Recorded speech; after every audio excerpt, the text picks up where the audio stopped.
Good evening and welcome to Escambia High School. The final week of Friday night rivals and a great rivalry on tap tonight. It's the Escambia Gators welcoming in the Pensacola Tigers. They're battling for the brass tub. Not necessarily anything else than that tonight. Both of these teams have struggled their way through the regular season, but a fun way for both of these teams to wrap up the season. Absolutely, Tommy. This is a historic rivalry here in the Escambia area, and when you look at these teams, they obviously would like to have better records going into the final week of the regular season, but it's always exciting when you get a rich traditional rivalry like this. And for more on the tub, let's welcome in the third member of our broadcast team, Ricky Van. Rivalry started in 1960, and over the years this tub has been in the mix. You want to know how? They're playing for the tub. Pensacola High School, Escambia High School, huge rivalry. You can see on Escambia High School side they have a sign that says keep their paws off the tub. Escambia has had this tub for the last 2 years, and Pensacola really wants to fight to get this back, so we'll see who gets the tub at the end of the game. Back to you guys in the booth. All right, thanks a lot, Ricky. Now it's time to take a look at our Ace Unlocks keys to the game. And Chad, let's start with Escambia. That triple option attack, always tough to stop. Continue to believe in your running a game. Jabir Fry, it looks like, will play in this matchup. And looking at that team, just consistency on the ground. That's what you do. Believe in it. Score some points here early. Get the crowd into it, and you should be able to get the victory. Now on the other side for PHS, what do they need to do to wrap up their season with a win? Now this is a defense that likes to bring a lot of pressure, Tommy, but when you do that, if you miss a tackle, you can break the big play offensively. So really execute your tackles. That's going to be key here tonight. Make sure to make that play at the line of scrimmage. Don't allow Escambia to break those 70, 80-yard runs that we're used to seeing the Gators make. Well, let's play some football, kick it off, and see who gets to take home the tub this year. It's Friday Night Rivals, and it comes your way next here on WFGX TV 35.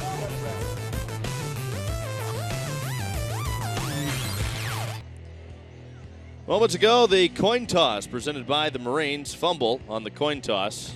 Let's hope that's not a bad omen. First turnover of the game.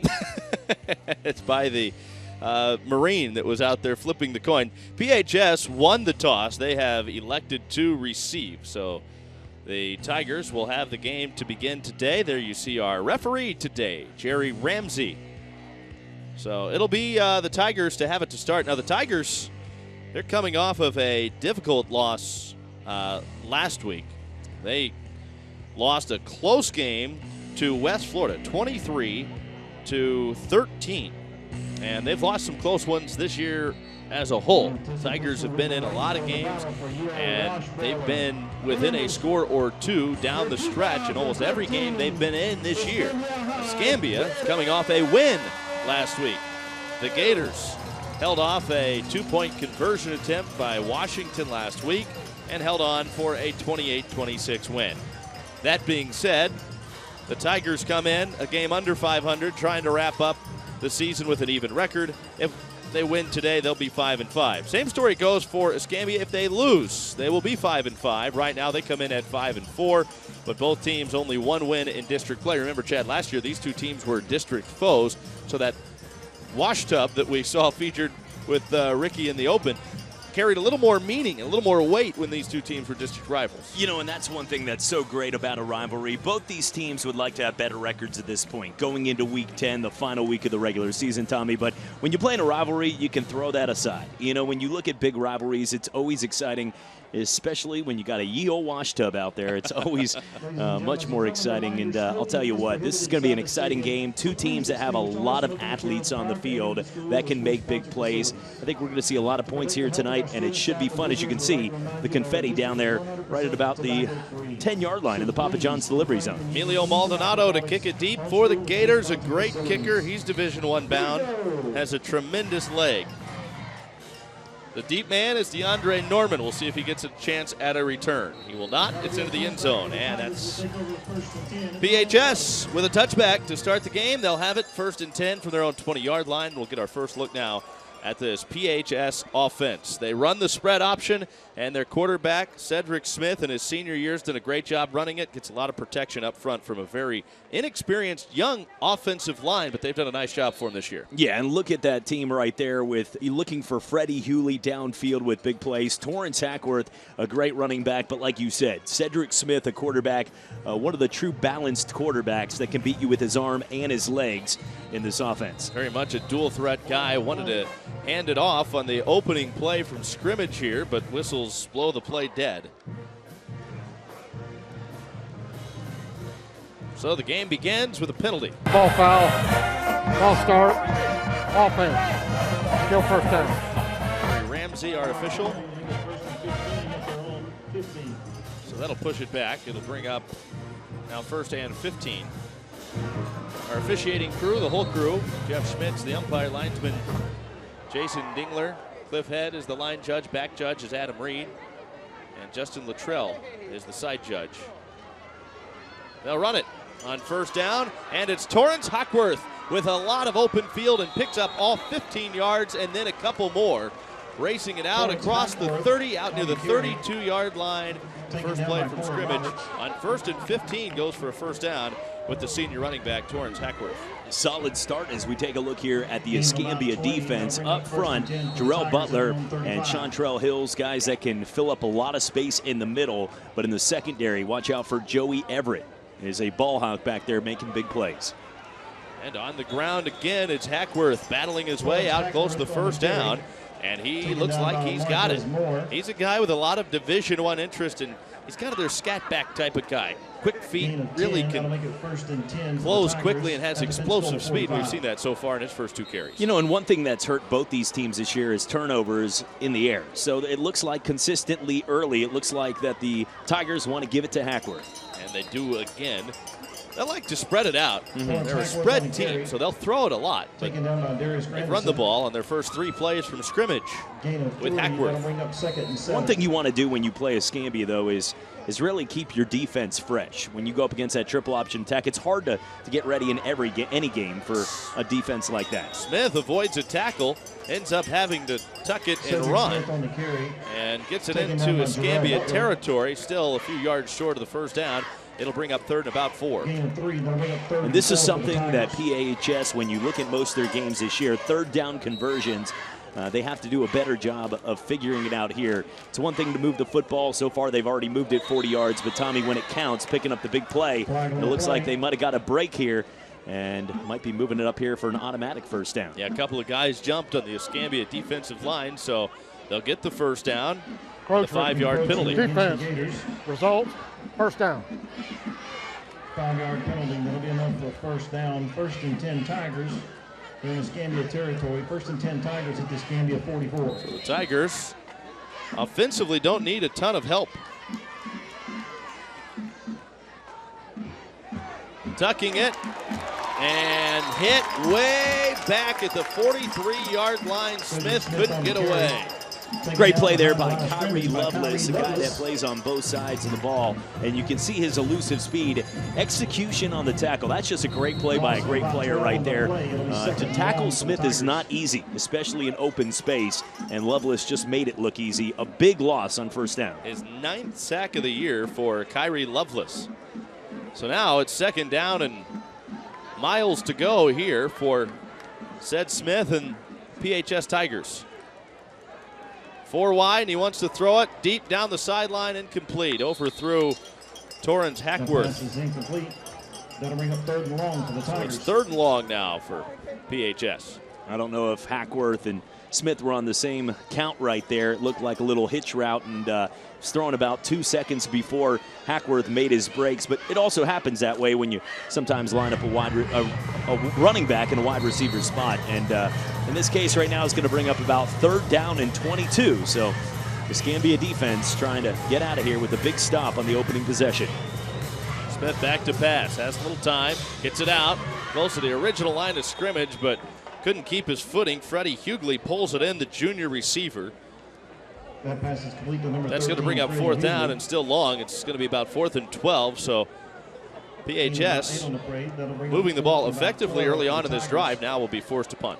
And you can see right there, Corey Roberts and Joey Everett, they were in a zone read where they said, okay, we're going to give you 8 or 9 yards, but we're not going to give you the big play. Good job there by the Gators defense on a drive that PHS early looked like they were on the attack, but with that big play by Kyrie Lovelace, his 9th sack of the season, really turning the direction of this game early in the 1st. Devondre Crossford's their punter, senior.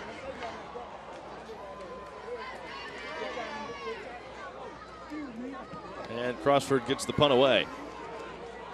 It's going to land about the 7 and take a very favorable PHS bounce inside the 5. It'll be down around the 3-yard line. So pretty rough field position for Escambia to start their first drive of the game. Can't do much better than that right there. Here's a look at that Escambia offense. Trey Berry's in at quarterback. He had a rough day when we saw these guys play against Tate, but he's been playing much better lately. And Jabray Brown, Martin McGee also in the backfield. You'll notice you don't see Jabir Fry, although he will play. And in fact, he is going to start the game in the backfield. And that's one thing about this dynamic triple option attack. They have 4 or 5 different guys that are interchangeable parts. But like you said, Trey Berry, he's going to be the key here tonight running that triple option attack. And Berry pitches it back. And he pitches to Martin McGee. Tries to turn the corner, but not a lot of room to the outside. Still gets about 6 yards on the carry out near the 8. So it's going to bring up, we'll give him 5 yards, so it's going to bring up 2nd and 5. And taking a look here at the Pensacola defense up front, James Mallory, a guy that can bring a lot of pressure, but Kenneth Greer, probably their best end coming around already this year with 7 sacks. Berry's under center, takes the snap, hands it off to Fry. Fry around the outside as a flag flies, has the first down, hit, got away, still out of bounds along the sideline, but there is a flag down back at the 10.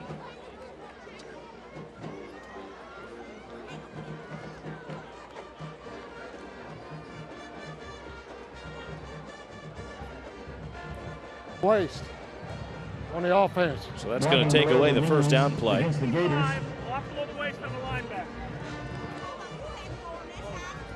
Tough break there on first down.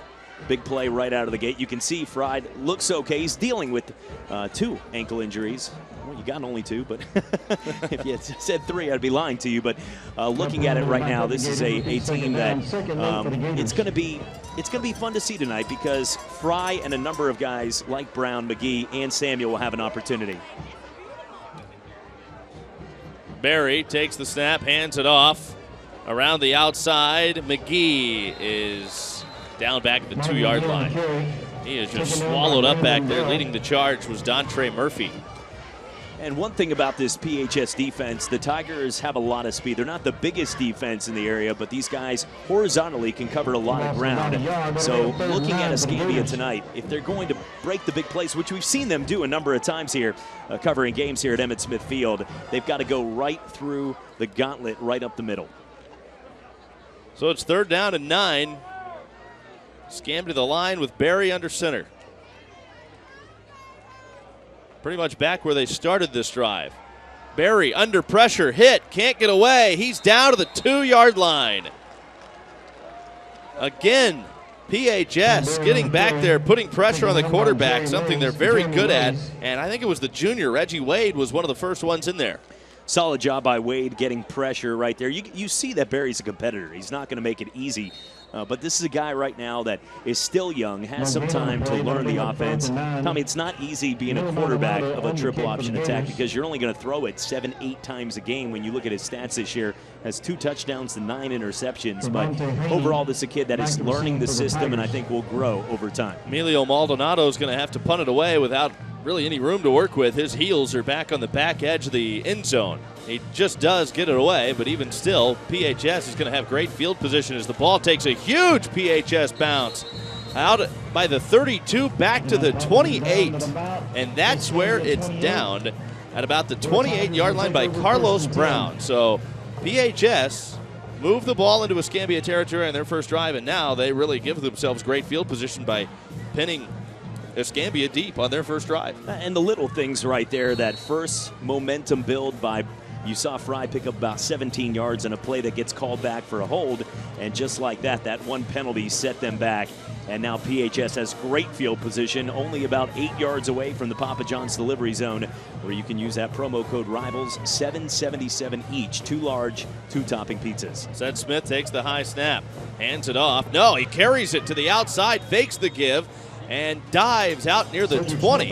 Now he's in the Papa John's delivery zone. It is a little slick down there, very humid night with more on the field conditions today. Let's go downstairs to Ricky Van. Hey guys, it's a humid night. It has been a humid day, and that's what we're seeing the effects of that right now on the field. Go ahead and take a look. You can see it looks like it has rained. No, it hasn't. It's just that humid, and that's what these boys are playing in right now. All right, thanks a lot, Ricky.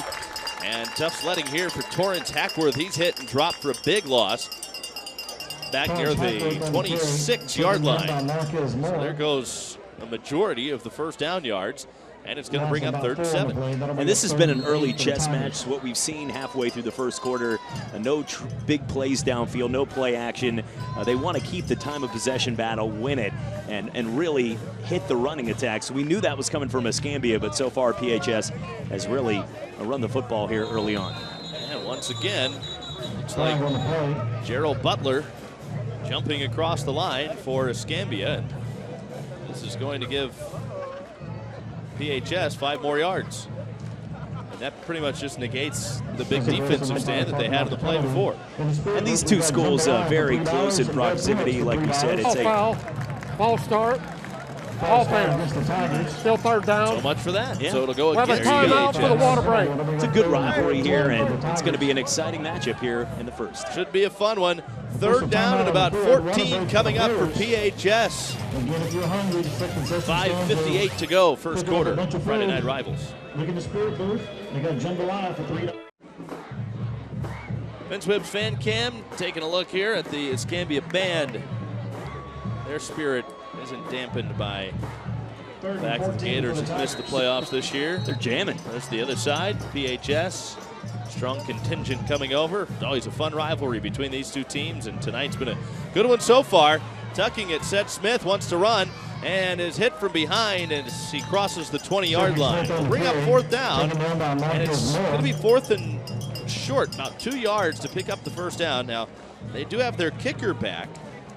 Noah Beeler's been out much of the season with an illness, but he's back this week. So the question is, will they use him here? You got to go for about it 35 yards, but I think they are going to go for it here on 4th and short, about 2 yards. Watch for the quarterback keeper here. You've got to respect that they're lining up 5 wide, Tommy, but more than likely you're going to keep this ball on the ground. Yeah, he can run, but wants to throw it. Slings it out in the flats, awfully close to the first down, and it is a catch. But is it good for the first down? Got a really good spot. I think where they have him spotted, it's going to be very close. He might have picked it up, but that was a very nice spot.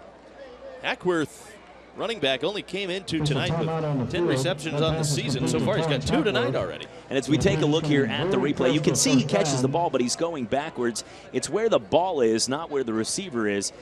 So he got a nice break there, but it looks like they're still going to measure here. But based on the way it looks right now, it does look like they have it. So when they stretch out the chains here. I think he's got it, yeah. Yeah, he's got it by plenty. Almost has it by a full yard. 1st and 10 Tigers. So it will be a first down for the Tigers. 1st and 10 inside the Papa John's delivery zone. Don't forget, 2 large, 2 topping pizzas, $7.77 each with promo code RIVALS. Hard to believe that the season is winding down, running out of time to use that promo code. And I would like to thank the crew today. I was able to have a couple slices, and I didn't eat enough then. Promptly late as usual. Academies, Sports and Outdoors, 1st and 10. The ball's on the ground. So Smith just has to fall on the loose ball. Then he gets hit while he's on the ground, but no flag. Let it ride. It's a rivalry. No, you look at this. He ends up losing about 7 yards. It's not a good way to look at it. But no, Cedric Smith right now, that was a big play right there. We've seen this twice now as the Tigers have been able to move the football over 80 yards today, but nothing to show for it so far. Seems like both teams, anytime they take a step forward, they take 2 steps backwards. And again, it's Hackworth on the ground. Hackworth gets it out to the 20, but still about 11 yards short of the first down. Now as we get to 3rd down for the Tigers. 2 steps forward, 2 steps back, like your chubby checker moves you were talking about last week on our broadcast. Yeah. Maybe they were listening, you know. Uh-huh. 4 wide. Hackworth in the backfield. Smith wants to throw, zips it out, Threw it behind his intended target, looking for Eddie Bryant, the senior receiver, to the outside in the flats. But that pass falls incomplete. So now we'll see. Awfully close to field goal range. It's 4th and long now. They've got about 13 yards to go to pick up that first down. So now the question is, do you try to give Noah Beeler a chance here? But it looks like they're going to keep the offense on the field with Cedric Smith and see if they can pick up the first down. Big 4th down play for the Tigers. Smith back to pass, under pressure, hit, can't get away. In there to make the initial contact for the Gators was a Marquez Moore, and then came Austin Travis to finish him off. Great job here, as you can see. We talked about the Escambia defense picking it up, and that was a huge play right there for the sack. So we're going to go to break. 3:50 to go, first quarter. You're watching Friday Night Rivals, WFGX TV 35. Never mind, we're going to keep it here. And they'll pitch it out to the right side, and forced out of bounds is McGee. Martin McGee is forced out. And that'll bring up second down. He gained about 3 on the first down play. Gain of about 4, and that'll be 2nd and 6 for the Gators. Second down, 7 for Escambia. Trey Berry under center.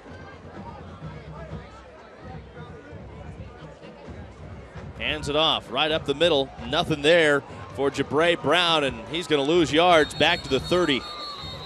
He is finally thrown down, but it'll be about a 4-yard loss for Jabray Brown on the second down play. And just as been the case with PHS, here's Escambia moving the ball effectively on first down. Now they move it backwards on second. I mean, I would name who made the tackle, but we might be here till Wednesday because, I mean, everybody, the whole Tiger defense in on the play. And we talked about this. They're an aggressive defense. They load the box with 7 or 8 guys. But when you do that, too, you also run the risk. If you don't make that tackle, there's an open space in the secondary. They'll want to throw it here, looking deep down the sideline. The pass falls incomplete. No pass interference. Good coverage by James Malroy. Down to the sideline, covering up the intended target. Deep down the sideline, it was Stephen McGee. And McGee never saw it. This is a play right here. We've seen it. Trey throws a good spiral. This is a kid that has a good arm. Big, your 6'6" prototype type quarterback. But when you look at it there, McGee just never saw it. So Maldonado will punt it deep. And Trevante Haney's deep to return for PHS. Much better punt here. It'll land at the 37. This time it takes an Escambia bounce and comes to rest at the 32-yard line. 2:43 to go, first quarter, no score on Friday Night Rivals. You're watching on WFGX TV 35. PHS not getting much on their first 2 plays here after the punt, so now they have it 3rd down and 10. Ball is at the 31-yard line. PHS has moved the ball effectively. A couple of their drives today, but both drives have stalled out, and they've shot themselves in the foot by losing big yards after they pick up big yards. Smith wants to throw and does. Completes a first down pass in the flats to the outside. Eddie Bryant, the senior receiver, on the reception. Only had a couple of receptions this year, but picks up a first down there. Good catch by Bryant. That's the biggest play we've seen down the field so far this game, as we've seen a lot of short routes, a lot of hooks, but in that case right there, nice throw, nice execution, and picking up an Academy Sports and Outdoors 1st and 10. 1st and 10 is PHS at the 41. Hand it off again. This doesn't go for anything. Boy, that Escambia defensive front has really been tough today, and that time Torrance Hackworth again running just into a brick wall as he carries up the middle. Hackworth pushed the B button there on the video games. He was spinning before anybody was even near him and did not work out. You see it on TV. These kids, they watch all the games on Saturday and Sunday. They want to emulate their favorite players, but that time Hackworth probably about a second too early.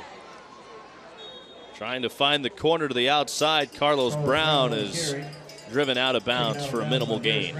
And both these teams have a rich history of guys they can look after. When you look at guys, the name of this field alone, Emmitt Smith, all-time leading running back in NFL history, Trent Richardson's of the world as well over there, a great player who won the 2009 state championship with PHS under Coach Mike Bennett. Demarius Randall having a great season this year as a rookie with the Green Bay Packers. Yeah, there have been some great players to come from both of these programs. Smith wants to throw, looking deep, but overshoots his target deep down the middle of the field. The pass falls incomplete for Kevondre Crossford. Good job there by Jadante Donaldson. Had good one-on-one coverage all the way downfield, not giving up a step. And once again, we've seen this throughout the game. This is PHS's third drive. They've been able to pick up already over 140 yards and no points to show. Now Kevondre Crossford, the target on that last play, is going to punt it for PHS. Only 47 seconds left here in the first quarter. Both defenses have come to play today. PHS hasn't allowed anything out of that Escambia offense so far. Short punt, though, by Crossford. It knuckles its way out to the 37, bounces backwards out near the 32, where it will come to rest.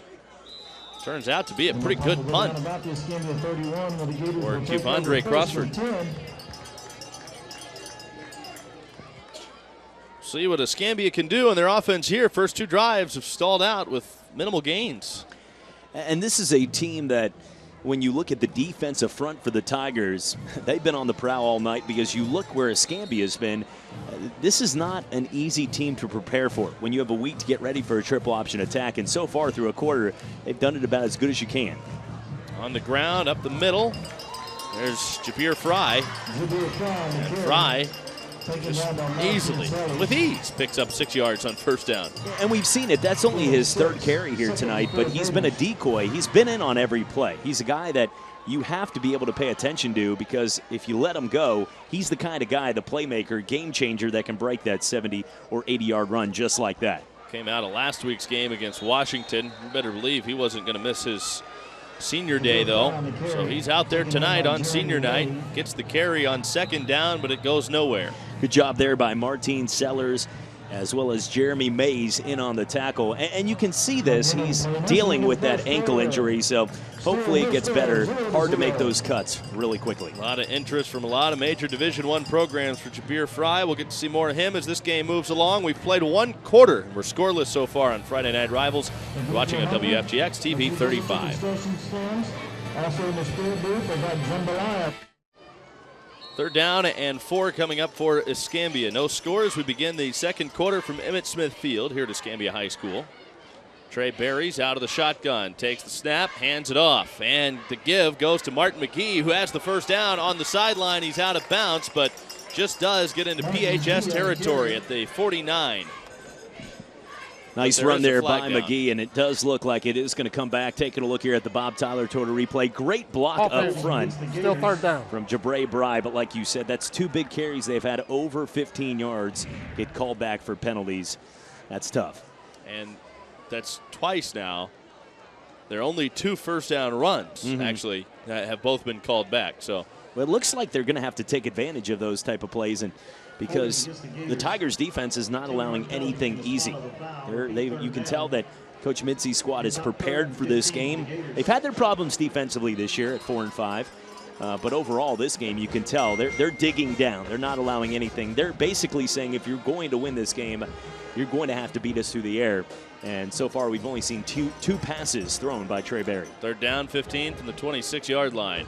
Berry does want to throw here on 3rd and long and completes it to Fry, and he has the first down out near the 41-yard line. So Jabir Fry out of the backfield picks up a big reception here. He hasn't been targeted much through the air this year, just his 5th catch, but it picks up the Academy Sports and Outdoors 1st and 10. I like the play call here as you look. Berry getting a lot of time. Great job by the offensive line and getting Berry open. Berry getting Fry open in space. That's something key. So far he's not been able to create early off the line from the backfield. So they said, okay, you know what, let's give them 4 or 5 yards to work with out of the flats.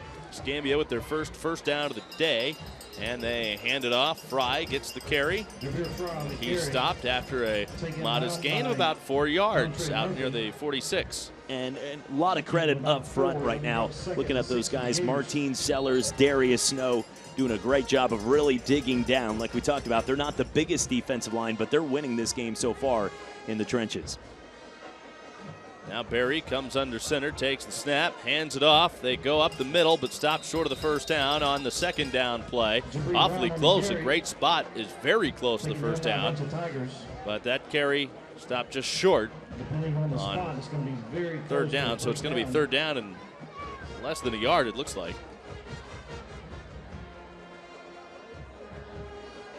Jabray Brown got that carry. In fact, they are going to give him the first down. Big call right there. Difference between 4th and inches, didn't even bring out the chains. 1st and 10 Gators. So first down and 10 for Escambia. 1st and 10 out about the Pensacola 47. They've picked up a couple of first downs now on this drive. Maybe they've made some offensive adjustments and have found some ways to get some holes against this PHS defense, which has been tough so far. Handoff goes to McGee. Martin McGee tries to turn the corner to the outside, ends up having to settle for 3 yards. Nice job there by Brandon Bell cutting off the corner. Both Robert Reeves and Brandon Bell all over that one. It looked like that had a big play written on it when that was handed off at first, but a great job of stopping anything around the outside. I'll tell you what, this PHS defense, a lot of speed. They're not going to allow anything easy here tonight. They can set the edge for McGee. He has such explosive speed, it's off to the races. This time they give it to Jabray Brown right up the middle. Brown fighting his way. This is tough earned yards here, and he's close to the first down again. Jabray Brown fighting his way out across the 40, very close to the 38, which is where they need to get to, actually 37 for the first down. And this is going to be a yard short. Third down and short. You can see right here, this is the initial hit. They're going to stop him right here. It's for safety reasons. He actually pushes forward about 3 or 4 more yards, but his forward progress was stopped. Good call by the refs. Now they just keep it on the ground and barrel forward, and this time they pick up plenty for the first down. Trey Berry just keeps it himself and plows forward for a very quick, almost 10 yards. Trey wasn't playing games there. He said, I'm going right at you, and that's not easy when you're a 6'6" quarterback. You're going to take some hits, and the taller you are, the harder you fall. But it looks like now he's going to come over to the sidelines, get his helmet checked out. So more than likely you're going to see here Jabir Fry. Usually on these plays they run fly in a fry and in some type of option read here. They've used a ton of quarterbacks this year. Barry's been injured for much of the year, so it is Fry in at quarterback. Fry takes the snap, hands it off. Nice move on the ground up the middle. And inside the Papa John's delivery zone, Ladarius Harris with the carry inside the 20 to the 18. Use that promo code RIVALS for a chance for 2 large, 2 topping pizzas each, $7.77 each. You can see fighting for the play. Great job by Ladarius Harris. But Tommy, I love what Escambia is doing on this drive. They've used 6 different players already that have touched the football, really changing it up and keeping this PHS defense on their toes. And they keep Fry in now at quarterback.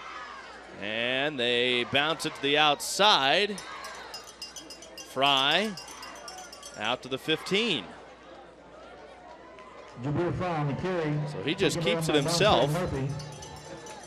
He's a dangerous weapon, and he's down to the 14. And I'm looking at Trey Berry on the sidelines. He's run back on the field about 4 times. The coach is like, oh, hold on a second here. This is where this is going. Yeah, I was going to say, we love you at quarterback, but just let Fry do his thing right now. And Barry was really starting to find his rhythm, so if you're Escambia, that's one thing that maybe you're concerned about. And Fry's going to bounce it now to the other side. Fry has the first down, and he's tackled inside the 10 at the 6. Great stop there by Jeremy Mays. That will move the chains for an Academy Sports and Outdoors 1st and 10, but it could have been a touchdown if it wasn't for Mays with a great tackle. That's one thing they have not. We talked about one of the keys tonight was execution on the tackles. Even though Escambia has put together a great drive here, really, PHS has come through with big stops and able to execute their tackles. PHS wants a timeout with 8:37 to go in the half. Escambia driving and threatening. Still scoreless right now. You're watching Friday Night Rivals on WFGX TV 35. 8:37 to go, second quarter. And Escambia threatening to put the first points on the board. Trey Berry's back in at quarterback. It's first and goal. Ball at the 6-yard line. They bounce it outside. Fry's going backwards. Fry's hit in the backfield and lost big yards out to the 12-yard line. First one in there was Martine Sellers, and then he was finished off maybe by Jeremy Mays. Good job there by Mays, Sellers, and then Jamarcus Bennett, number 37, coming in at the end of the play, Tommy. And I'll tell you what, this is another play right here where we've seen it all night long. The teams have been able to move the football. We've had combined over 250 yards here tonight in the first half, but just no team's been able to put it in the end zone, and it's the name of the game. Been a ton of tackles for loss already in this game. Yeah. To the outside again, it's Fry, and he's shoved out of bounds near the 7. Fry's such a dangerous runner. We haven't seen Jabir Fry really at full stride in the 2 games that we've seen him play this year because he's been bothered by the ankle injuries really since the midway point of the season. So that slowed him down a little bit, but you can still see that explosiveness even though he's banged up. And we've had a chance to talk to him before. It seems like he's a good kid. Right there, you could see he ran over, it looked like one of the Escambia photographers and helping her up. And like you said, that goes a long way because when you're looked at the next level, when you have the talent of Fry, when you're a good person as well, it helps a lot in recruiting. 3rd and goal from the 9. Barry rolling out, throws, fires to the end zone. Jabir Fry with the touchdown reception. Now there is a flag on the play, so we'll take a look at it. They're going to talk things over, but I don't see any reason why this would come back. And I think this will be Jabir Fry's first receiving touchdown of the year. He has 10 on the ground. Yeah, pass interference on the defense, so it'll stand. It was away from the play. The pass interference, it looked like, was on number 80, the tight end, Sean Davis. The big 6'4" tight end went down in the back, but like we said, away from the play, didn't affect it, so they'll decline it. Penalty will be administered on the kickoff. So there you go. They'll administer the penalty on the kickoff. So absolutely no reason to decline it, but you'll definitely take the points as well. Now Emilio Maldonado has been pretty much automatic on extra points this year. Puts this one through dead central. Thought he was going to kick it up to the softball field there. The extra point. But that gets Escambia on the board. They're up 7-0. 8:09 to go, second quarter. You're watching Friday Night Rivals on WFGX TV 35. 7-0. The Gators, who have struggled the most to move the football today, they end up with the first points, and as if Emilio Maldonado needs any help, he'll be kicking off from PHS 45. All right, this is where you tell everybody the next day you had a shot to kick it right through the uprights. And he's taking a shot at it. Not quite, but it will be a touchback. I thought maybe he was going to try to kick it to the softball field. Not going to get too much help from the wind here today. It's no, there's no air moving. No. Only thing flying right now are the mosquitoes. Exactly. They're about the only ones moving air with their wings, too. They're flying everywhere tonight. It is muggy. Who would have thought? What is today, November 7th? Last year we had, I believe our final weeks, we had Navarre versus Gulf Breeze, and remember it was the Battle of the Beach Bowl, which it ended up being ironic because it was about 30 degrees. Right. Now we haven't had a game probably this year that's been any less than 75 now. And I know you bought that whole line of extensive jackets just for these matchups. Long johns and all that Broadway stuff. Joe fur coats and, sorry, Tommy. On the ground, up the middle, it's Hackworth on first down, and Hackworth will pick up about 4 yards. It's 73 degrees. Feels like it's about 110 today. Here on, I'm told it's November 6th. I was off by 73 on your phone, but I'm not buying it. No, it is the hottest 73 I've ever felt. Keeping it, Sed Smith to the outside, uses his feet to pick up the first down. They lower the boom on the sideline and drive him out of bounds at the 35. Good pickup right there. Once again, we've seen this tonight, and Smith is a quarterback that we've talked about can beat you with his legs as well. And it looks like in this case right now, we've seen Hackworth, we've seen Smith move the football. Really, what the Tigers need, Tommy, is just that big play. Their biggest gain of the night has been only 15 yards, and that was on one throw that they needed 22 on. So right now, it's a case where they just haven't been able to strike with the big play, but still a lot of time, 7:40 left and only down to score. And now Escambia wants to call a timeout here after PHS picked up that first down, so each team has now used a timeout here in the first half, but it's Escambia up by the touchdown. Earlier today, Ricky Van had a chance to play with some cool toys that are here, and it's all for a good cause. I'll tell you more about it, Ricky Van. We're at the Arrive Alive tour. It was brought to this stadium by Pensacola Honda, and I just took the test to see if I could text and drive without getting in an accident. It did not work. This is Storn. He's with Arrive Alive. He will shut the door once the student gets inside. Students will be able to do this at the game tonight, and they will start driving. And on the screen, it'll look like a video game of them actually driving the car. Then Storn will tell them to start texting on their phone and see how long it takes before they get into an accident. It took me about 5 seconds, sadly. We're with Tori and Mark, and they are with Pensacola Honda, and they're going to talk to us about this experience. Tori, why is it so important to have this here at tonight's game? Well, we already provide a very safe and reliable car for especially teenagers. That's why parents like to put their car or their kids in Hondas, and we actually like to promote safety driving as well. And Mark, you've actually taken this test. How did it go for you? Not very good. I've hit a few pedestrians so far. Oh no. But it's very, very difficult. You're better off not texting and driving at all. It's been a great experience. People have been coming through here asking what we're doing, and it's really, really encouraging to help people show what it's like texting and driving and not doing it. And have the experience. And Storn told me right after I got into the accident that the #1 killer among teenagers in the high school age group is texting and driving. So this is why it is so important. We're very thankful that Pensacola Honda has brought this here tonight for students to try for free. It'll be here till the end of the game. Back to you guys in the booth. All right, thanks a lot, Ricky. A penalty on the first down play for PHS, and a big penalty. It's a 15-yarder. So it'll set up first down and 25 back to the 21 for PHS. So once again, they move the ball, and now here they are moving it backwards. And the first down play goes nowhere. In fact, maybe a couple of yards lost on the play as Carlos Brown gets the carry. Ricky and them talking about driving tests brought back flashbacks of nightmares back to about 15 years ago. But I'll tell you what, the folks over at Pensacola Honda do a great job. Andy South, their general manager and stuff, really good folks over there, and they do a great job. Now a penalty goes against Escambia. And this is going to give PHS a first down.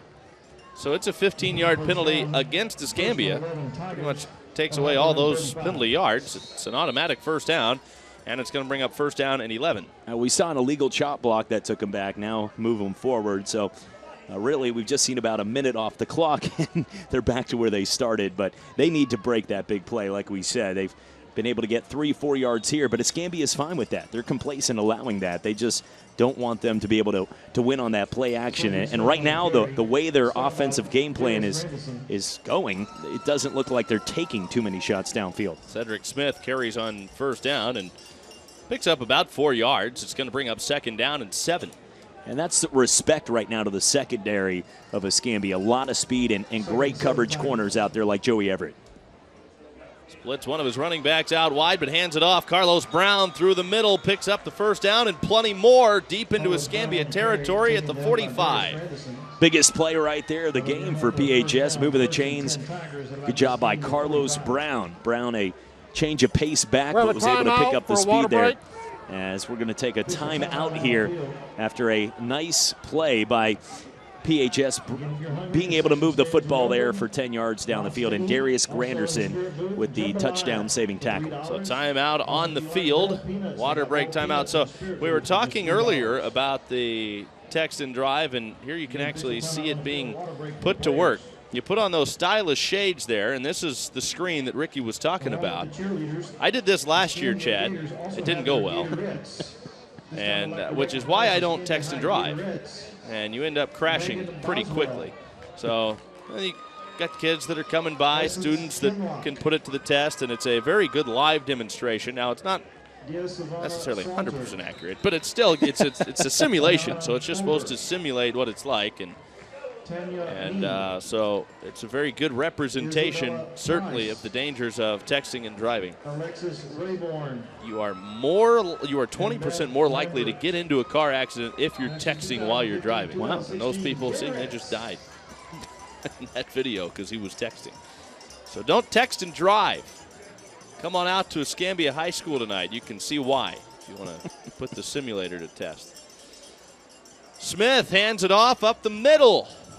No hole, though, for Boston Robinson, who gets the carry. His first carry of the night. And that's going to bring up second down, maybe got a yard on the play.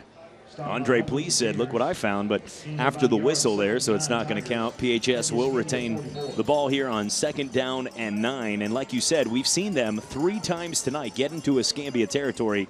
But like we talked about, 0 points on the board so far, so have to be able to score and execute in the big play. Carlos Brown showing off his speed as he lowers the boom. He's a guy that's a power runner.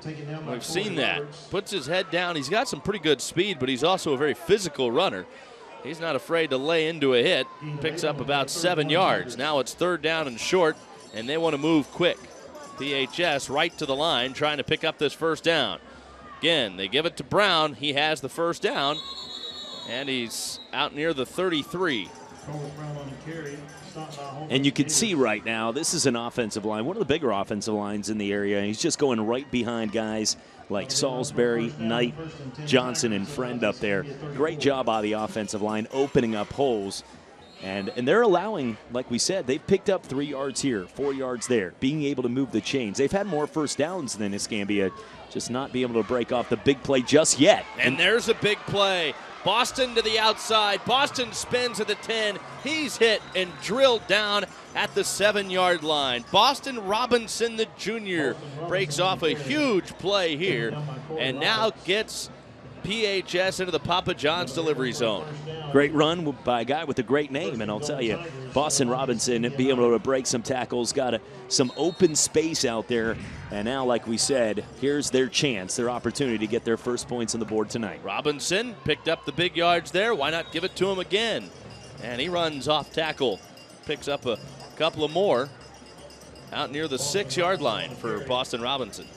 And what I like about the offense so far, it's really an offense by production. You see a guy like Robinson pick up a big gain, he gets the touch. Carlos Brown picks up the 1st down, he gets another run. Earlier we saw that with Hackworth as well as Smith. Whatever guy is hot at the right time is the one that's getting the touches. Robinson, they fake the give, but they keep it with Cedric Smith, and no gain for Smith. He loses a yard, and it's going to set up 3rd down and goal from about the 9. No gain on the play, 3rd and goal, Tigers. So 3rd and goal for PHS.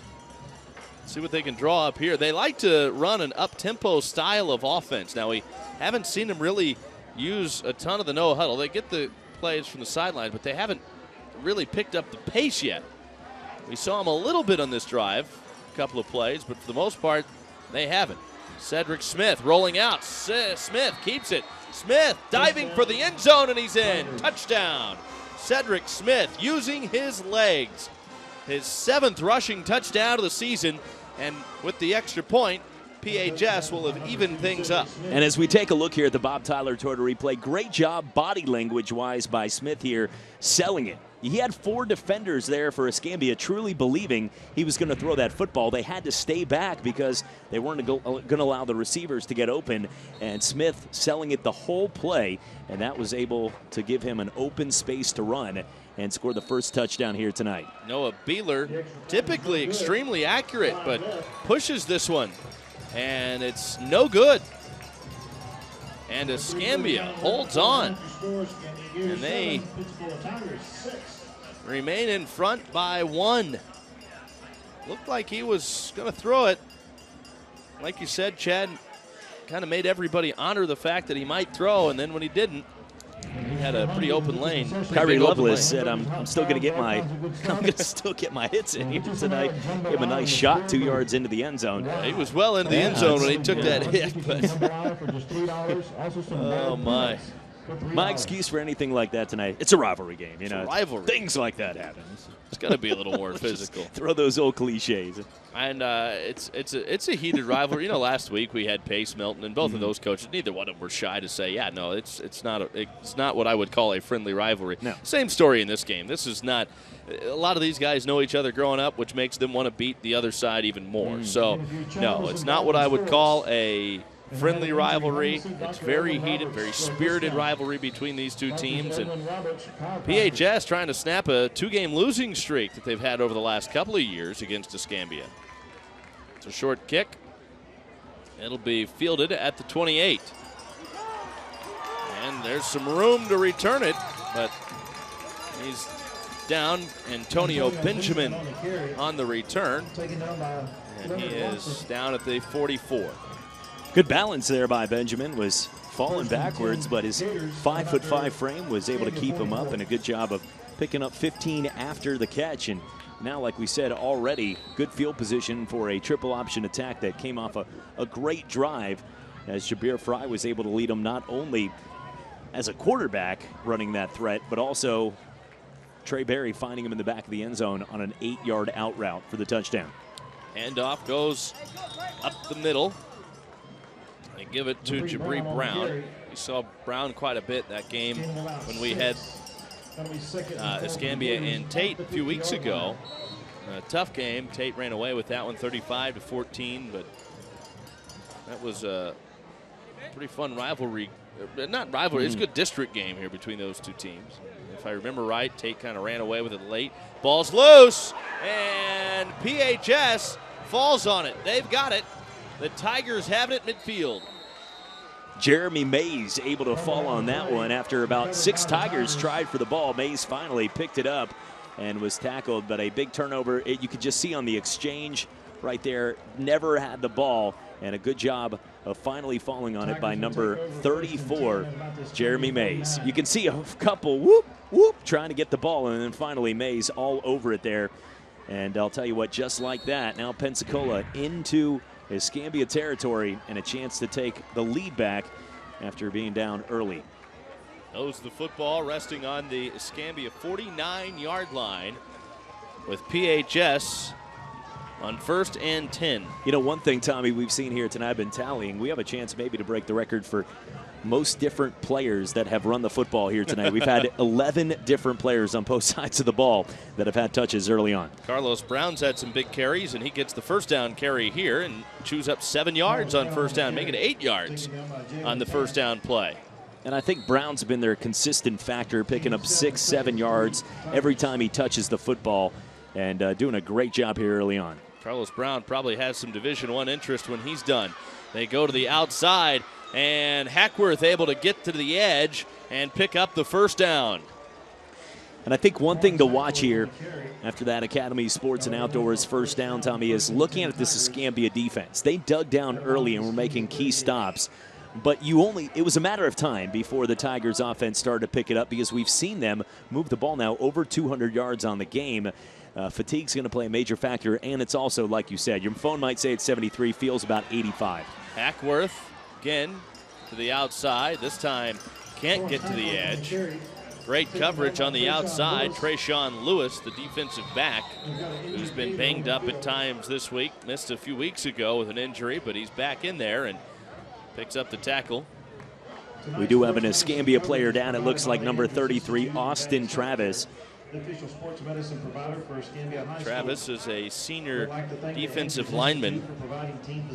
He has great speed, and that's one of the things that makes him so tough, is he has excellent speed, and he goes in there and just reaps havoc there on the defensive line. He's been one of their leaders, a senior on this team, more than likely playing his final game here on Emmitt Smith Field. And, you know, you talk about those seniors, a lot of seniors on both these rosters that might be playing their final prep football game of their careers. And, you know, it's a special moment. I remember mine wasn't that easy. I was carted off the field with a broken collarbone, but hopefully better moments for all these kids. That's my word of advice. And you see Travis down. He's among the team leaders in tackles. Now he's going to be helped to his feet, and he will walk off the field under his own power, which is a good sign.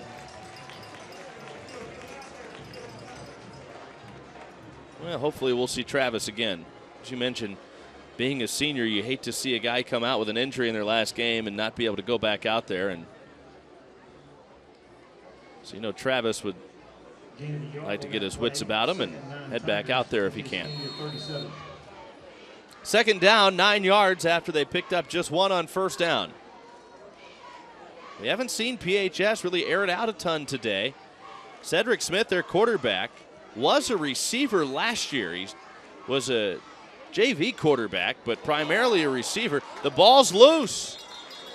Escambia knocked it free on the exchange, but they're going to say that PHS fell on it, and it's third down. But they still lost yards back to the 41. Yeah, they get an A for acting there. You had 4 Escambia players pointing like they recovered, but no.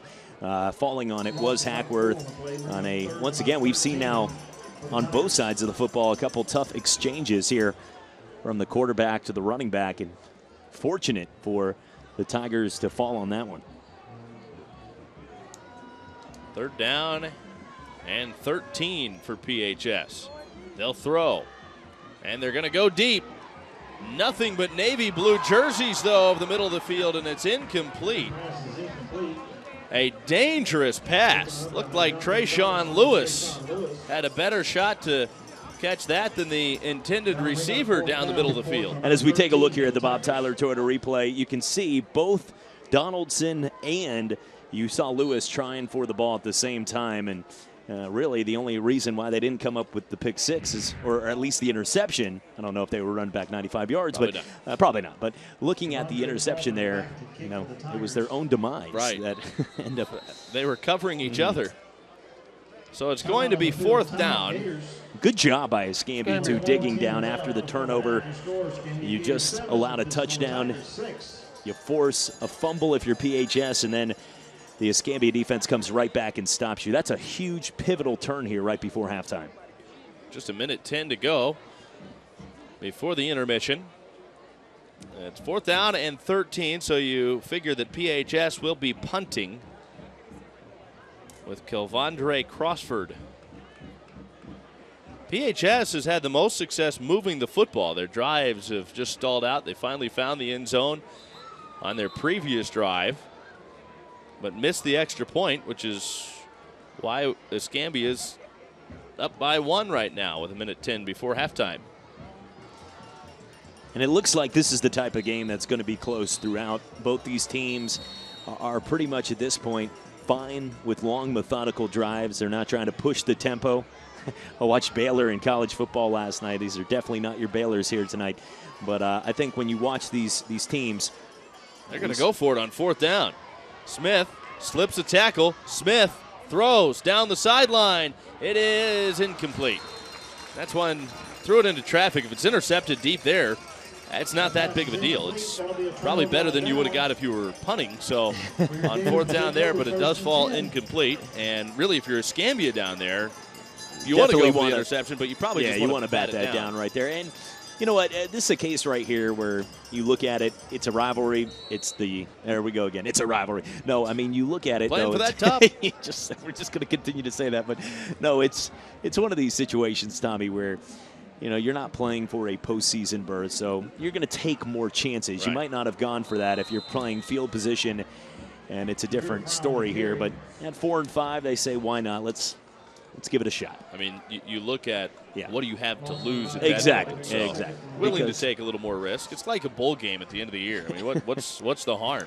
And right before halftime, too, you have to have Escambia move the football with less than a minute to go to even get points on the board, so it doesn't hurt you as much as if there was a lot of time left on the clock.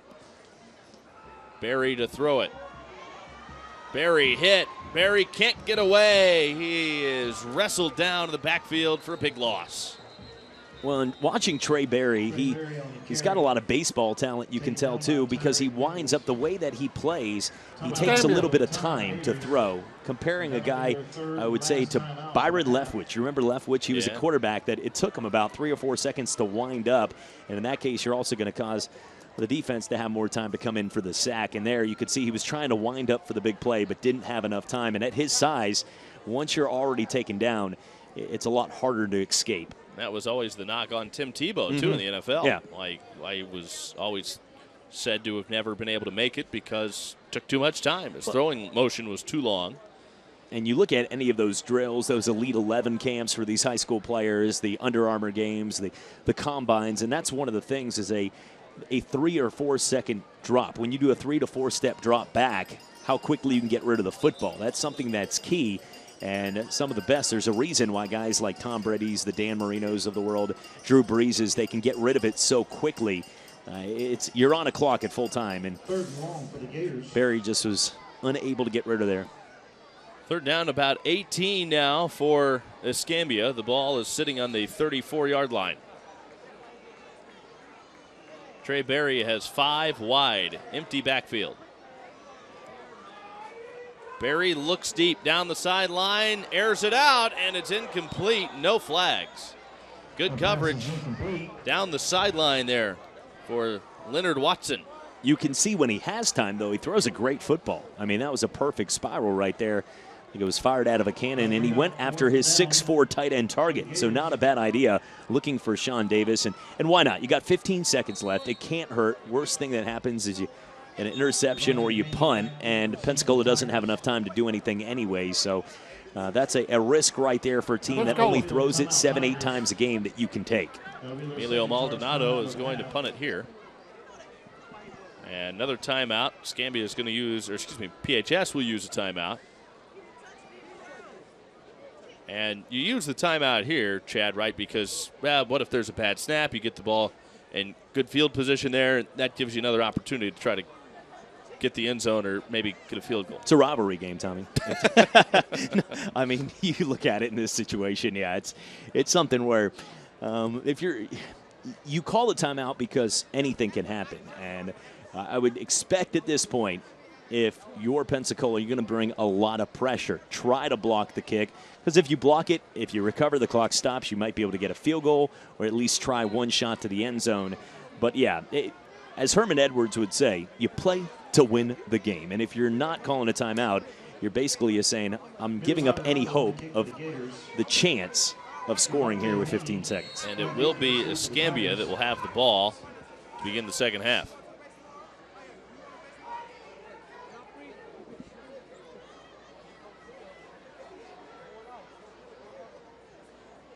Fairly high snap, but Maldonado gets the punt off, and it's a beautiful punt. A booming punt that lands the 20, rolls to the 10, down inside the 5, and comes to rest at the 4-yard line. Emilio Maldonado with just a mammoth punt, and the ball comes to rest with a second to go before halftime. So now I think they'll take a knee. About as perfect as you can ask for right there. Unfortunately for Maldonado, more than likely whether he kicked it to the 5 or the 30, it was going to be the final play with 1 second left. But at the same time, that's a play where, well, he could take the film right here from WFGX on Friday Night Rivals and use that at the next level, because that's about as perfect as you can get.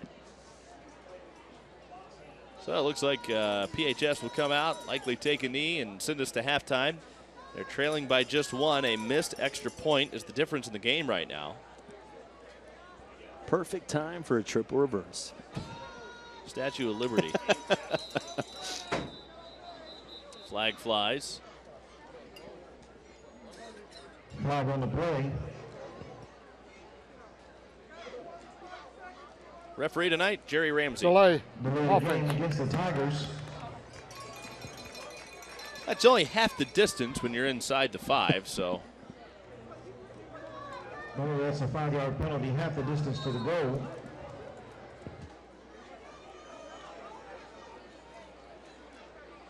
Hand it off. Uh-oh. Hackworth tripped. Hackworth got away. Hackworth finally dragged down to the 25. So that's going to bring the first half to a close. Made it exciting. Yeah, he did. Well, he really only had one guy to beat. If he could have done that, then I think he was off the races. And it looked like maybe he was going to be able to find the end zone there. But as it stands, it's going to be halftime, and Escambia leads it 7-6. So Ricky's downstairs now with Escambia head coach Mike Davis. Coach, how would you evaluate your team's defense in the first half?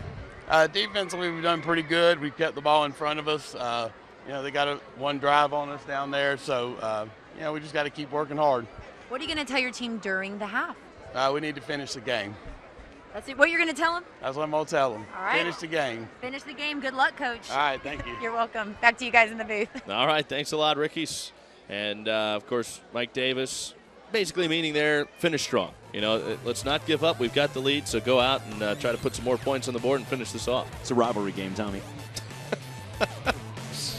Oh, it's Escambia up by 1. Halftime report comes your way next. 7-6. That's a football score here at halftime. Escambia converted their extra point. PHS missed theirs. That's why we have the score that we have. We're at halftime. Ricky Vans down on the sidelines. Who you got for us, Ricky? Yes, we are with Principal Frank Murphy with Escambia High School. It's a very exciting night and a big rival, right? It is. It's one of the biggest local rivalries we have in Northwest Florida. These two have been playing for over 50 years, and these schools are very competitive with each other, and we're glad to have y'all here tonight with us again. We're happy to be here. It's also a special night for some alumni here, correct? It is. We inducted the 1984 and 85 state championship teams into our Hall of Fame, and so tonight we're recognizing what they did on the field, and we're excited to have these guys back, and they're an outstanding group of young folks, and I say young folks, but they're a wonderful team. They're looking good. They're looking great, and they're very excited. We actually have a coach here who's a part of he was the class of 84 and 85, and he's a coach for Escambia High School. That's right. And Coach Davis was a part of that team as well, and he's our head coach, and so, but we're glad to have these guys back with us and recognizing what they did in the FHSA as a real power in high school football back in 84 and 85. Absolutely, and one athlete flashing the ring. So everyone's having a wonderful night, a big rival, and back to you guys in the booth, having fun down here on the sidelines. I see that. Thanks, Ricky. Appreciate that, and it's a great tradition and tradition of excellence here at Escambia. You're watching the halftime report on WFGX. It's Escambia up by 1 at the half.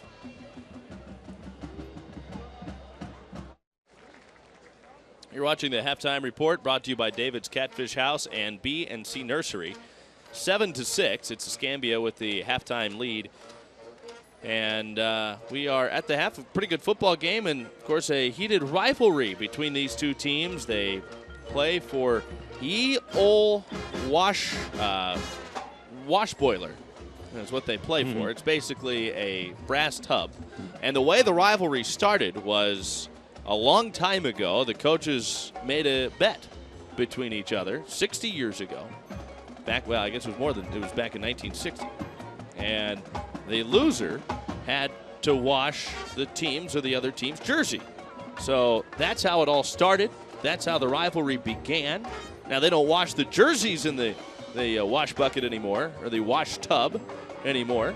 But the tub has just kind of evolved into a traveling trophy, and it is exactly what it sounds like. And you see it there. It is literally just a brass tub. In fact, my mom had one of these tubs, and I think still does. So really the winner of the game was the equipment manager. Is that what you're saying? Okay, I was going to say. the winner, equipment manager of the... Here, they were really loud on the side. Let's go, go, go. It was actually a battle between the equipment managers. Is really what it turned out. Cheering so loud. So let's be honest. We know who was going to clean. I don't think the coaches and the players were going to be cleaning the jerseys. It was probably going to be the equipment manager. But that's it. It's a traveling trophy, and Escambia's had it the last couple of years. And PHS badly wants it back. And this is a game, regardless of how the seasons have gone. Both teams have this circled on the calendar every year, and they look forward to this rivalry, and it's certainly a fun one. And it's a pretty nice tub. It looks like it's seen better days. A little battered, that tub. Probably not good for a human tub, but yeah, small household cat, maybe a dog, and there you go. Hamsters. I don't know what you do with them. Ye old wash boiler. Yeah. We're at the half. Anyways, Steve Nissom has a preview of what you can expect tonight on Prep Football Final coming up at 11 o'clock tonight. We've got playoff action starting in Alabama tonight. In Florida, it's the final week of the regular season. Some playing out the string, others gearing up for the playoffs, and one mega marquee matchup. Navarre hosting Niceville, both ranked in the state's top 6. It could easily end up a rematch in the region finals, which will be round 3 of the playoffs. It's already been a record-breaking season for Navarre. They're 9-0 for the first time, ranked 3rd in the state. They've withstood 2 major injuries with some impressive depth. Niceville, they have really come on strong, 7 straight wins. They're up to 6th in the state. Once the backup quarterback now starting, Tyler Russell, he's on fire the past few weeks to go along with all the other talent that they have. Niceville's won the last 2 over Navarre. The Raiders had won the previous 3. Should be a great matchup tonight. Pine Forest tuning up for the playoffs with a major challenge in Jacksonville, going up against a Trinity Christian team ranked #1 in the state in Class 3A. We expect to have highlights there. West Florida Tech trying to continue their momentum at Washington. As for the Alabama playoffs, T.R. Miller and Bayside Academy both get home games against 500 teams. We like their chances to advance. Flomaton and W.S. Neal on the road, but very winnable games for those two as well.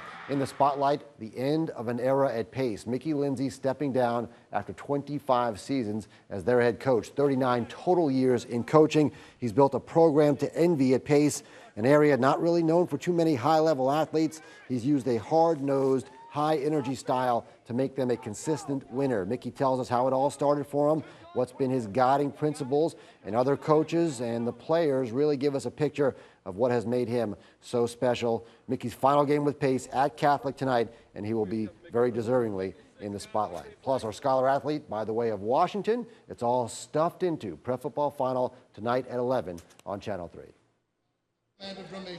Steve recovering from the defeat of his New York Mets over the weekend. Seems like he's recovered well. Yeah. He wasn't in orange and blue tonight, was he? No. We're at the half. It's 7-6 Escambia. Friday night rivals finale. Second half of football comes your way shortly. We'll take a look at some of the numbers for the first half here on WFGX TV 35. Halftime report presented by David's Catfish House and B&C Nursery. Right now we are, well, at the half. That's why it's the halftime report. Escambia is leading at 7-6 here on Friday Night Rivals. Week 11 of Friday Night Rivals and a great rivalry game tonight. We've had 2 tremendous rivalries back-to-back. And Chad, tonight, hard-fought game to the first half. It really has been. We've seen a lot more yards than points on the board. Both these teams were able to move the ball up and down the field, as you see. PHS 149 yards on the ground, but they weren't able to get in. Once they got into the red zone, only able to come up with 1 touchdown. On the other side, you can see Escambia, really, that one pass, they found Jabir Fry in the back of the end zone for the touchdown, but this has been a game on the ground. Time of possession about equal, penalties and turnovers right around equal as well. So overall, when you look at those stats, there's a reason why this is a 1-point game. And let's take a look at some of the first half highlights. You see that Cedric Smith has been able to get the ball delivered through the air as well, but that ground attack, Jabir Fry, we haven't seen him a ton today, but you know, this is a team, they've been able to get it to Jabir Fry in a few different ways today. And I like their game plan. Fry was having a hard time trying to break the early cuts because, well, he's battling those injury problems with his ankles, so they were getting it out to him in open space, but it hasn't just been Fry. We're seeing a couple highlights here of Fry early on, but we've seen 10 different players touch the football on both sides in the running game, and that was the big play right there for the touchdown. But we've seen on the other side, Hackworth breaking off a big run, Carlos Brown able to make a nice move, and then Boston Robinson, number 23 right there. This was the touchdown by PHS. Great vision by Cedric Smith as he was able to look off a couple receivers and coast in for the 5-yarder. But and there, turnover we thought was going to be huge right there. But a good job by the Escambia defense. That was right before halftime, but they were able to stop PHS, force them on a 4th and 10 that they did not convert. And then you see one of the best punts we've seen all year, a 60-yard boot from Maldonado all the way down to the 1. Unfortunately, there was 1 second on the clock, and they took a knee anyway, but still, Maldonado can still use that for his highlight reel. Right, it was a tremendous punt. So we've seen a good first half of play, very even. You look at these two teams and you think dead even. And these two teams used to be district rivals. They were up until this year. They redid the district, so now you have Pensacola playing in District 1 5A, Escambia District 1 6A. So they're in different districts, so really no district implications at all on the line here. Both teams only one win in their respective district. So, and these are two teams that last year when they were in the same district were 1-2 at the end of the year. So to go from that to where they are now, both teams had pretty high hopes for this new season. Of course, Mike Mincy's in his first season as the head coach at PHS. Mike Davis is in his first full season. Of course, you remember last year there were a lot of things and there was a lot of turmoil surrounding the program here at Escambia. That's all settled down this year. It's his program this year, and they've just been bitten by the injury bug, and they have really had trouble overcoming that, most notably to Jabir Fry, who has missed a lot of time this year and just hasn't been 100% most of the season. So that's been a big factor in the struggle so far.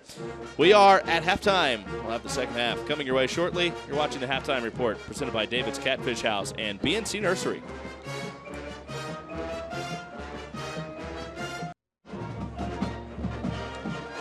We're at the half, and it's Escambia with the 1-point lead here at halftime. Escambia trying to win in this series for the third straight time, even though it is PHS that leads the overall series record dating back to 1960. The Tigers are 33-21-1 in the battle for the boiler, the brass boiler, the wash boiler. Wash boiler. Yeah, that's the one. I couldn't come up with it. Tommy. Let's go. At Escambia, PHS still owns a 2-game advantage. So with a win today by Escambia, then they would be just 1 win shy of evening up the series, at least on their home field. So PHS historically has done very well in this rivalry, but in the recent history, it has been all Escambia. And we were talking about how the rivalry started. The loser originally had to wash the jerseys in the tub. And so it's changed a lot over the years here, but that's how it all began. Now you're seeing a coach in Mike Mincy, who's not really new to this rivalry. Mincy has coached at PHS in the past, and now he's at the helm of the program for the first time. He had gone over to Nice and coached over there last year, and now he's back as the head coach at PHS. Says he learned a lot from his time over there, and I went out. Had a chance to check in on their practice this week. It's a practice unlike anything you've seen. They've got music going the whole time. It's like a party over there, but they're working on football, and it's just they have a great time. And he said that really helps their environment. He goes, you see a lot more focus out of the kids. You keep their attention a little more, and it just makes it for more of a little more of a fun environment. And he's worked hard to change the culture over there. And this is a program that already had a strong foundation, so he's just trying to build on that as well. And I'll tell you what, you look at both these teams, and we talked about it, their records don't really correlate to their season overall. Both these teams have been competitive. At one point, Escambia, at the beginning of the season, was ranked #1 in the area. And all of a sudden, they had a couple tough losses. They had some key injuries that led to their overall 5-4 record. But on the other side, PHS, like you talked about, 4-5 year, but overall it's a team that enjoys playing for Coach Mike Mincy. And that's something that, let's face it, not everybody gets a chance to play in a state championship, but your memories of your high school teammates, your friends, and your coaches, that's a lifetime memory.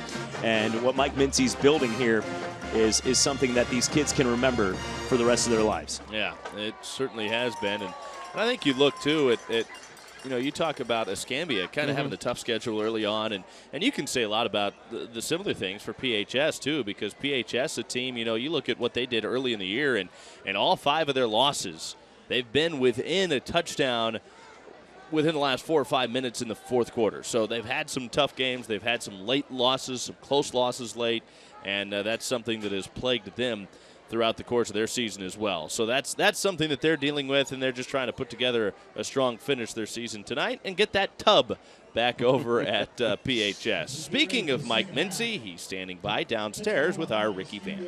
Coach, talk about your offense's progression in the first half. Well, you know, we just kept shooting ourselves in the foot in the first half was the main thing. They really didn't stop us. We stopped ourselves and just kept putting ourselves behind the chains. So, I think what you'll see coming out, if we can stop the mistakes, I think you'll see us drive the ball like we did towards the end of the half there, and we take care of business. How important was that first touchdown? Oh, it was very important. It got us back in the game, and we had some injuries on defense over there, so we needed that drive to get everybody back healthy during that time. So it was really big for us. Okay, good luck, Coach. Thank you. Back to you guys in the booth. All right, thanks a lot, Ricky, and we're ready to begin the second half of play. And one thing that Coach Mincy just talked about, both these teams have been battling injuries. When we looked at their injury reports before the game, Tommy, that's one of the things probably one of the reasons why we're seeing a lot of running of the football to give their defenses time to get back out on the field. Escambia with a nice return out to the 43-yard line. That's where they'll start. Pretty good field position on that return from Martin McGee. Oh, we've seen special teams here already. Both teams starting with good field position. The average starting field position for Escambia tonight right around the 35-yard line. They'll start this one at the 42. And I'll tell you what, it's a good fresh start here for a team that, even though they have a 1-point lead at home, I think that they wanted to move the football a lot more. They weren't able to pick up those big plays as we take a look here at some of the former alumni with the ye old wash boiler right there. Handoff up the middle. And it's Martin McGee with a couple of yards on the ground. Just put the head down and barreled forward. McGee, the 5'8 junior, very talented. In fact, McGee's talent in the passing game as well. They'll use him to catch out of the backfield as well. So he is a very versatile guy and a big part of this Escambia offense. And they like to have guys that can do multiple things. And he's paying his dues. When Fry leaves, McGee's going to be a guy that can take over and really start to take his game to the next level. And Fry has kind of been the guy that they've leaned on pretty heavily in his absence. 52 carries coming into tonight with nearly 300 yards on the season. Picks up a first down here as McGee barrels forward, twisting across the midfield out to the 48 for a first down. Nice start here to the second half, but we've seen both these teams be able to pick up first downs. That's not been the problem. It's once they get into the red zone. But a good start here right out of the gate with a 1-point lead. Barry's under center, gives it again on the ground up the middle. This time it's Jabri Brown that gets the carry. And Brown able to get a couple of yards, but there is a flag down near the 45. And it was in that area where it looks like there was contact. They're going to move this back. Well, now they're going to come talk over here to Coach Mike Davis. So we'll see where the penalty is. They're going back and forth. Both teams are thinking it's on them, but based on the body language, it does look like we're going to push this one back. Signal looked like a chop block. Yeah. Let's find out. The waist on the offense, still first down. Block below the waist. Well, so maybe that's the sign of how low they need to wash the jerseys. And yay high for the wash boiler. Yay high in the ye old wash boiler. Make sure to get the socks on the offense. It's going to be first down and a long way to go with that first down. Or they need to get out to the 39. So about 21 yards to go for the first down. They pitch it back to Ray Samuel. Edge is set. Samuel hit. Thrown back by Tavontre Haney. But there is another flag down to the backfield. This could move Escambia back even further. And it looked like a clear hold. So 10 more yards in the wrong direction for Escambia. It's just your typical first down and 30, but when you look at it right now, this is a team that it's even tougher, though, for a team like the Gators when you get back 20 yards because they're a team that's not used to throwing on first down. So you're going to have to get away from what they do here or continue to run the football here, but already eating up some clock. But like we said, the penalties here early on have been a key. We saw this on their first possession after Fry broke a 20-yard run, and here to start the second half, just when it looked like they got into PHS territory, 2 big penalties, and here's your 1st and 30. Trey Berry's under center.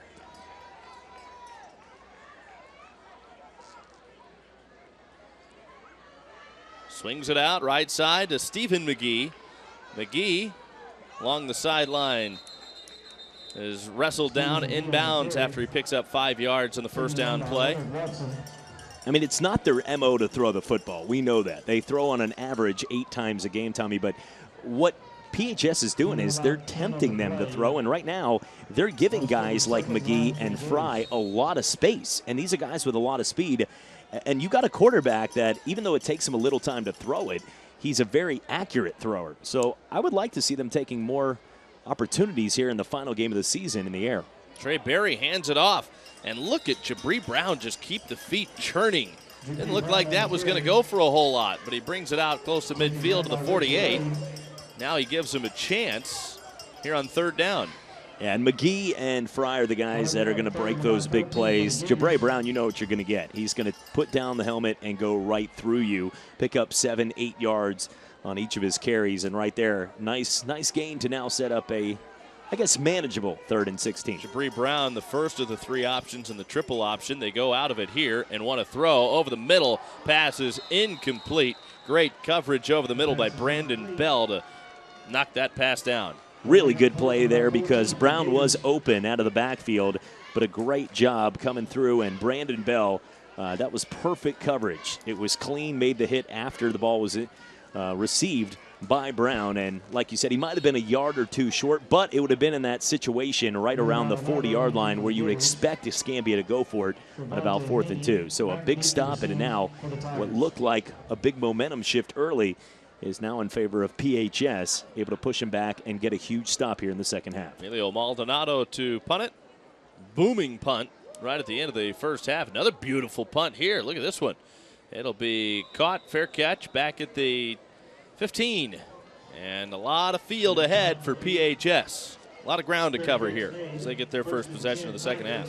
Another great punt. We've seen a number of great punts here tonight, and I'll tell you what, this is the type of style of a game where, like you said, both these teams dealing with injuries.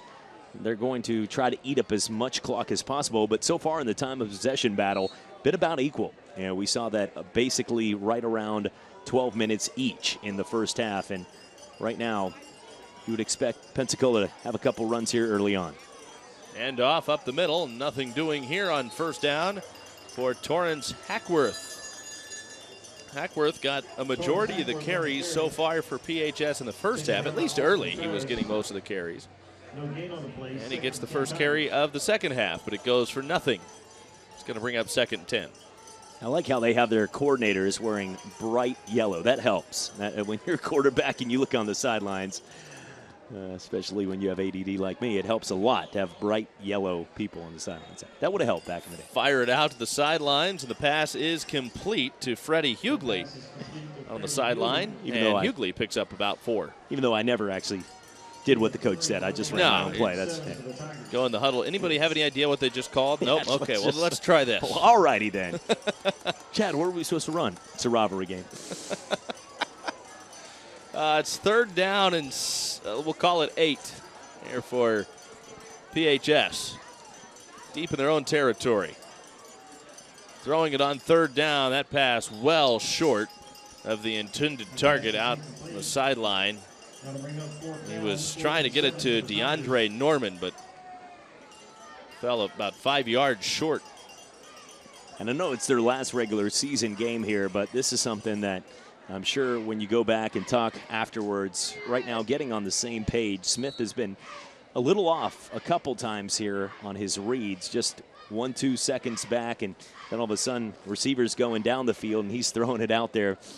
And just a little bit off on a couple of their pattern reads, but overall still right in this game. Just a extra point away from tying this one up. Devondre Crossford to punt it deep here.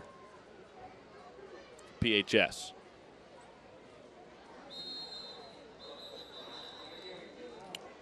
Flags. Delay a game. Play game. Flag on the play. Offense. Against the Tigers. So this moves it back 5 more yards. 5-yard penalty, repeat 4th down.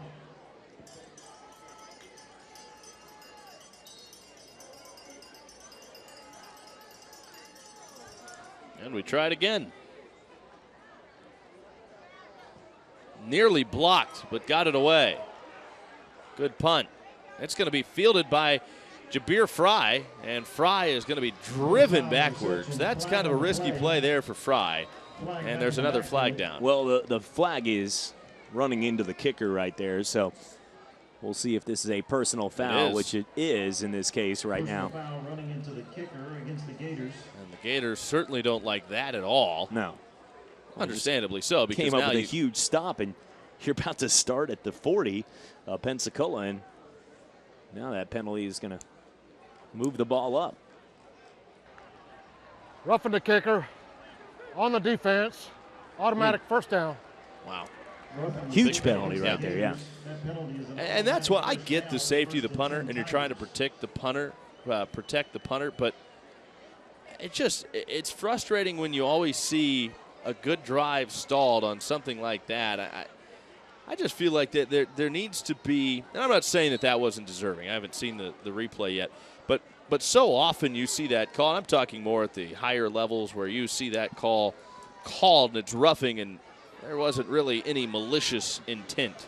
We do apologize to all the former punters and kickers listening to our broadcast today. Tommy, obviously not caring about your safety, but no, I'm just kidding with you, man. When you look at that, though, this is a well, it can be such a game-changing play. And that's why they've changed the rule at the professional level of running into the kicker, which is a 5-yarder, and roughing, which is 15. But at high school, for the safety reasons, it's 15. And like you said, it's a tough call. That's why you don't see a lot of teams going after the block kick. Cedric Smith zips it out to the left side in the flats. Khalif Gossett on the reception, but Gossett hasn't been targeted a ton tonight. He's their leading receiver. Well, one of two leading receivers with 24 catches on the year. Yeah, both these teams haven't thrown it much tonight, so we haven't seen a lot of receptions. But back to that, I think one of the reasons why we're looking at this as we take a look here at the Bob Tyler Tour replay, I see what you're saying, because this is he just barely skims them, and you're moving a whole entire drive and you're changing the momentum. However, if you start to allow it more, what you're going to have is everybody bringing the wolves. You're going to have 9 guys coming at them full speed, and you're going to have a lot of punters that are leaving the field in the stretcher. I'm just saying, if you open it up to that, that's what you're going to have. I'm going to do that as a special teams coach. Just saying. Get the point, but I just feel like, and I get that they're vulnerable. It's a vulnerable player.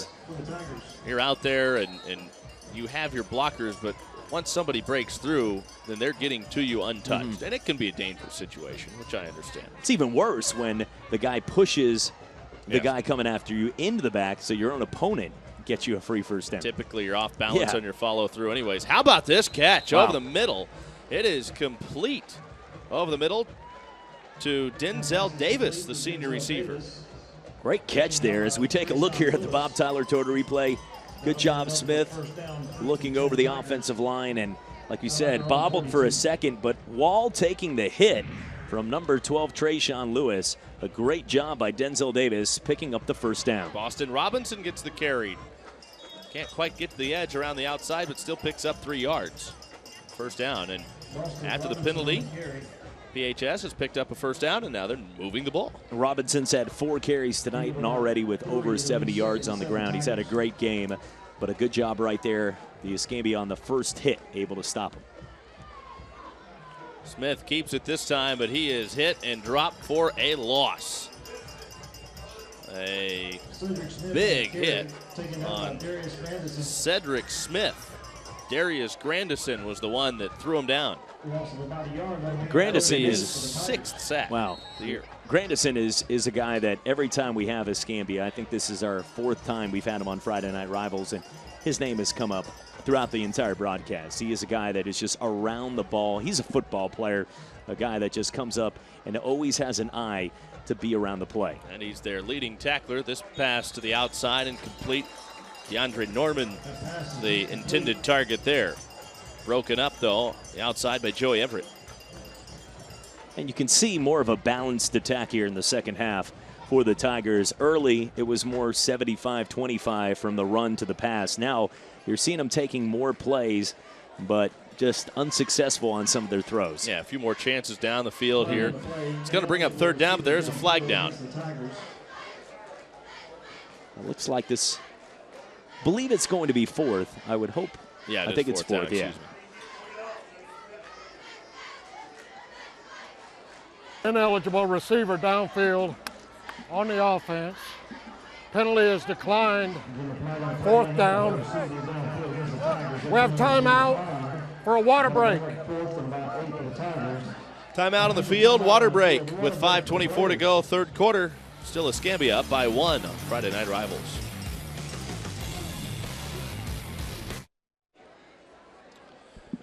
Vince Webb's fan cam tonight. The PHS side hoping that they can get some more points, but I think they're just having fun. It's a nice Friday night out. I'm not sure if that lady's having too much fun. It looks like she's trying to find her wallet trying to there. find I was something. Gonna say, yeah. Misplaced. Or it's the newest version of the Macarena, one of the two, but it might have misplaced the phone. Yeah. Who knows? It's a rivalry game, Tommy. Anything happens. Does somebody have the over-under on how many times Chad was going to reference rivalry game? He's got to be way on the over right now. I don't think that lady thinks anything's funny right now. So. He's going to land at the 31. Flags flying everywhere. The 31-yard line where the punt comes to rest, but flags littering the field.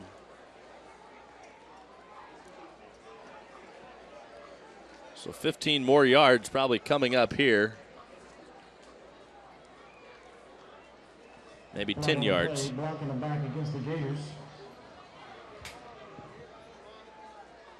This will back Escambia up 10 yards. Actually, no, it would be 15 yards on the block in the back.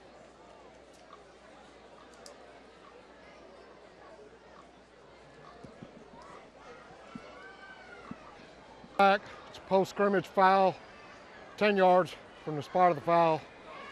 If you say enough different options, one of them is bound to be right. It's a 10-yard penalty.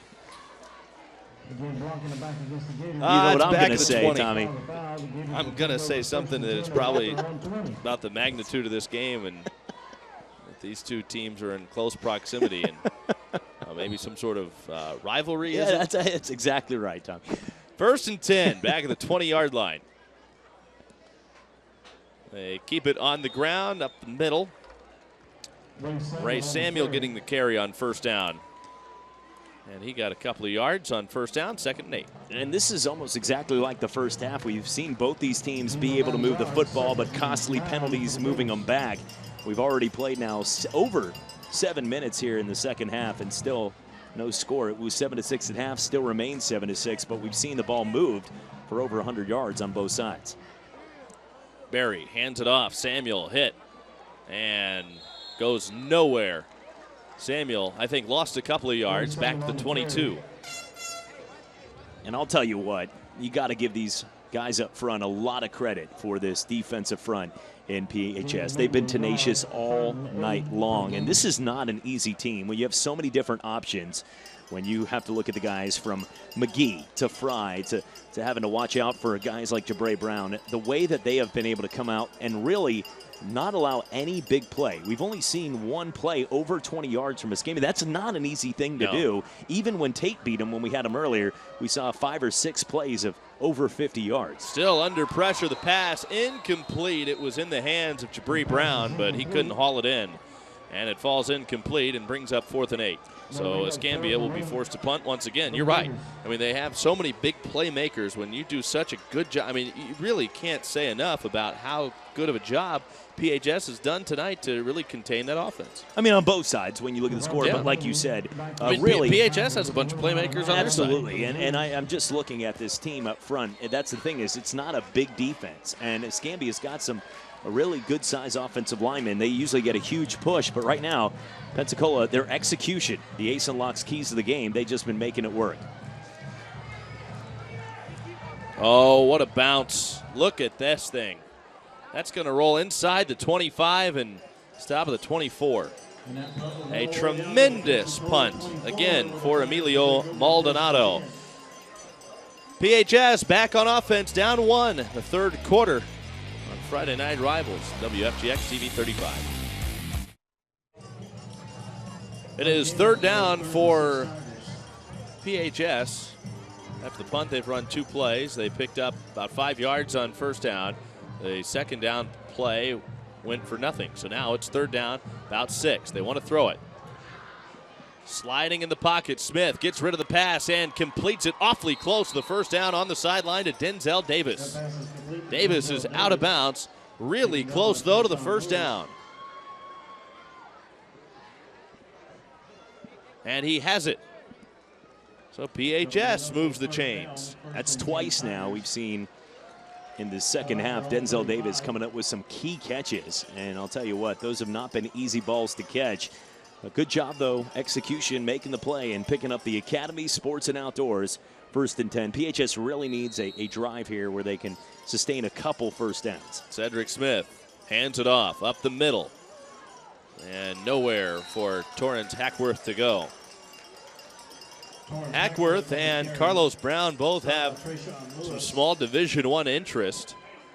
Both are seniors and both part of a senior class that Mike Mincy is very proud of. When he took the program over, he installed a ACT tutoring program over the summer, which had 100% participation for all of his seniors, and 95% of his seniors have qualified for Division I scholarships. This pass is out of bounds on the sideline. That pass will go out of bounds, incomplete.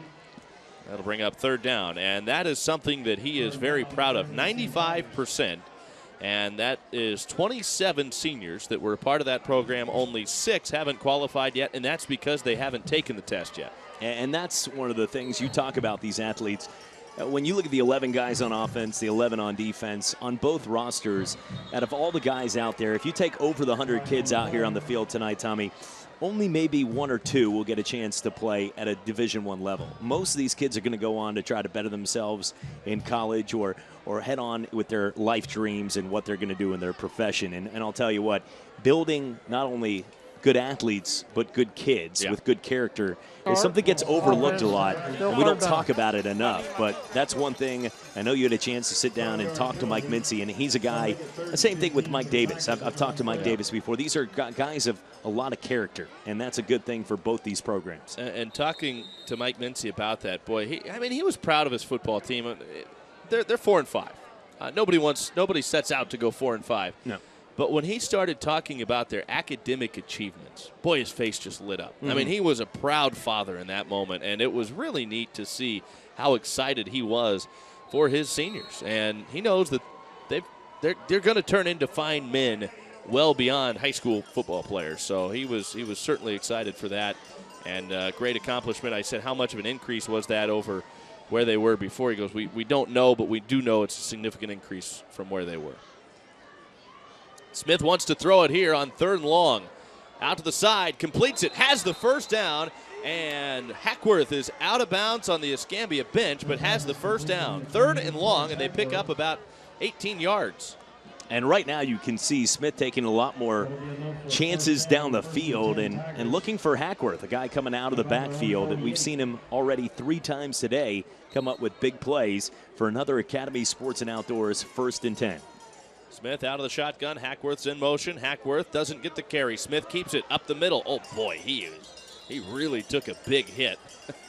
And a huge licking up the middle from Marquez Moore.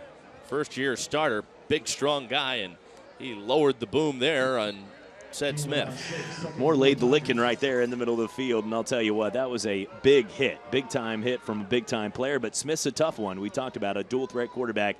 When you do that, you're going to take some hits throughout the game, and tough competitor, he's right back up on his feet. Brown trying to bounce it to the outside. Brown just being a patient runner and is able to pick up the first down. 5 yards out to the 40.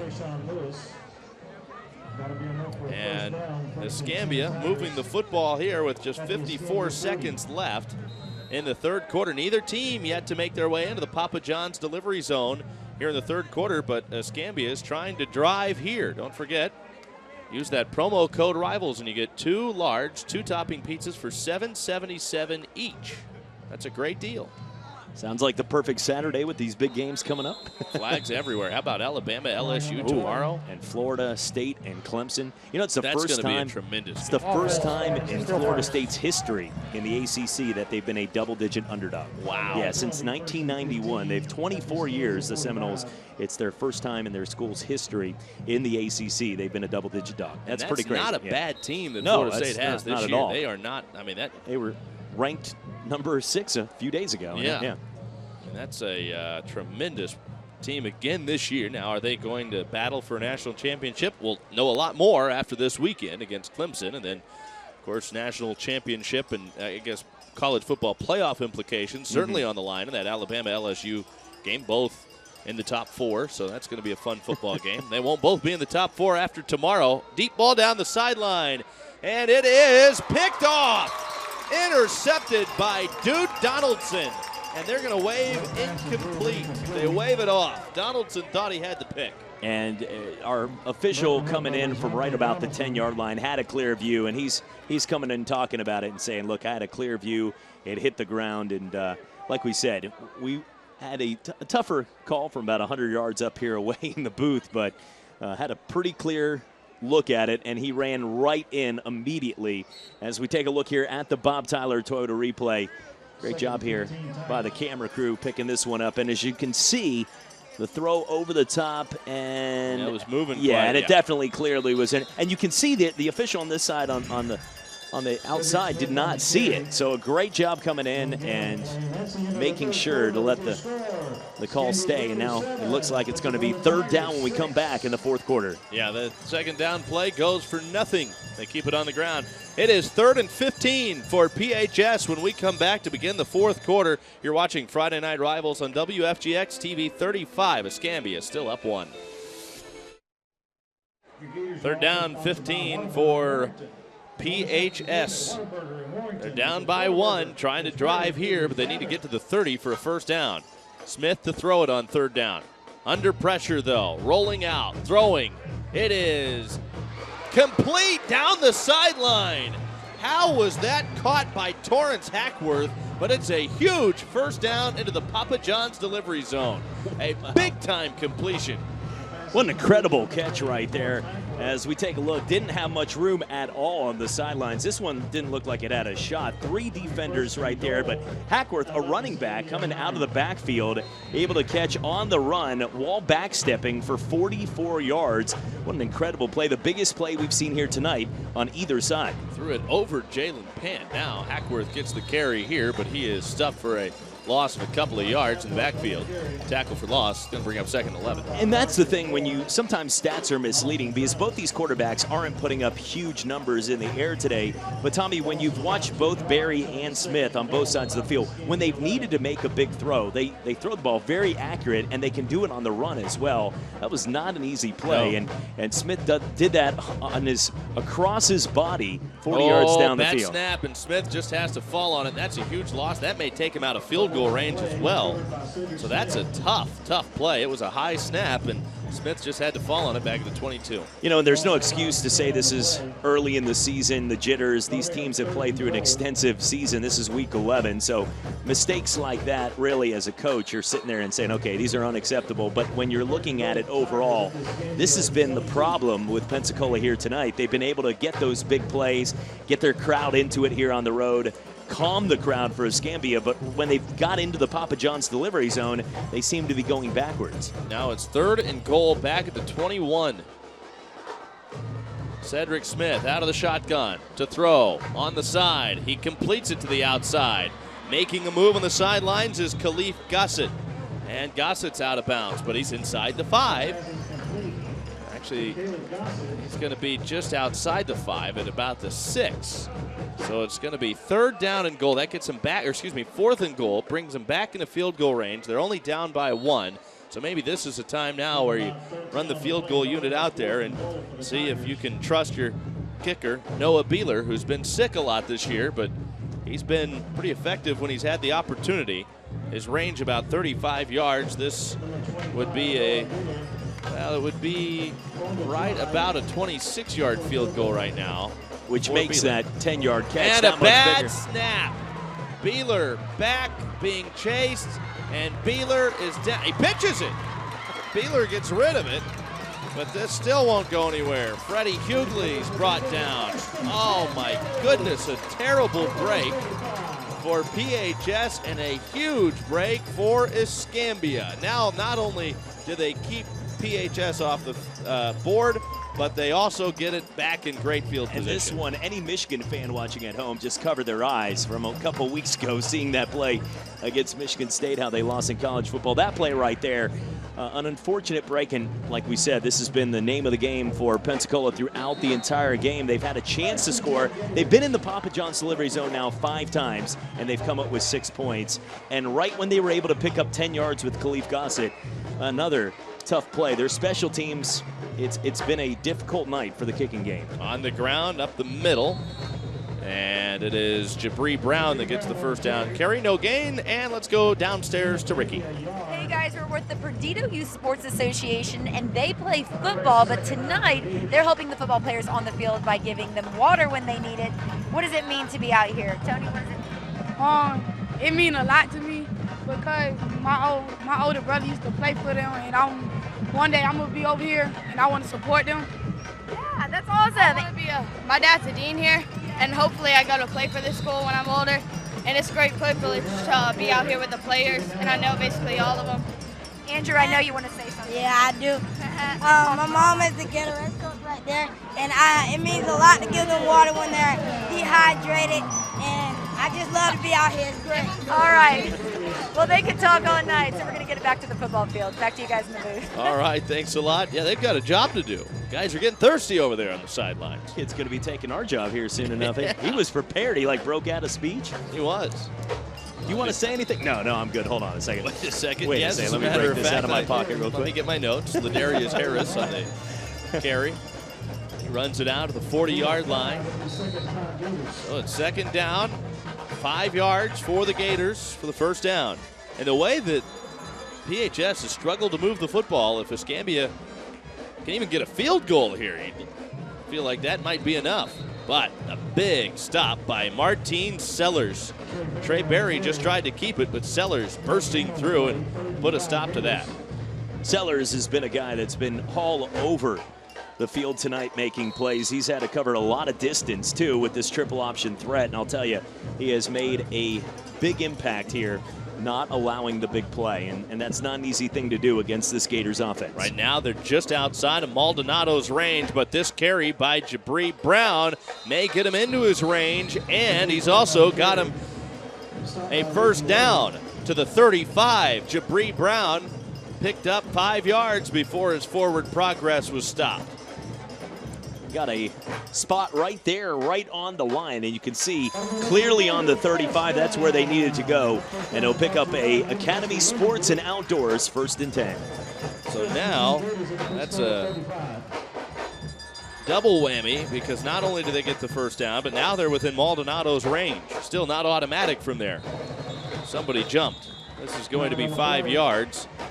And it looked like Darius Snow, the defensive tackle, a senior, jumped early. And it is going to be a 5-yard penalty. And you were talking about it before the game. We noticed the orange and blue lines out there for the Escambia Gators that they painted usually with the white lines. They've got the orange and blue lines. Somebody before the game asked me, hey, I haven't seen much of that yellow line out there. And I told them, got to calm down. You're watching way too much television. Yeah. Jabri Brown again gets the carry. And just it's amazing how easy he can just get 5 yards, and he does here to the 25. Now he'll have to come out of the game, lost his helmet. Well, Brown didn't. One of the linemen did, though. And it looks like they will move the chains now for another first down. So a very methodical drive. They've been able to eat up over 4 minutes on the clock here. And they know with that touchdown lead, not only if they score with a reliable kicker like Maldonado, they would put a lot of pressure on Pensacola because they need a touchdown and a 2-point conversion. They pitch it back. Ray Samuel in space. Samuel has the first down, still on his feet, and he's out of bounds inside the 10. And I think that's the first time here tonight we've seen a run that we've seen so many times from Escambia, breaking not 1, not 2, but 3 different tackles en route to picking up another first down into the Papa John's delivery zone where you can use that promo code RIVAL. But Pensacola all night long on this initial tackle, you can see right here, they've been able to stop them every single play. But that was just an incredible run by Brown, forcing his way through and moving the chains for their 4th first down here on this drive. Trey Berry under center, hands it off. Jabri Brown barreling forward. He stopped just short of the end zone. Jabri Brown does have a couple of TDs on the ground this year, but he picks up about 4 yards. And this is They'll give him 7, so he'll be stopped at the 5. And this is a senior that knows that we're running out of time here in his high school career, and he is putting all his effort, giving it 100% on this final possession. Timeout on the field, 7:14 to go. Still a long way to go in this one. 4th quarter, Escambia driving up by 1 on Friday Night Rivals, WFGX TV 35.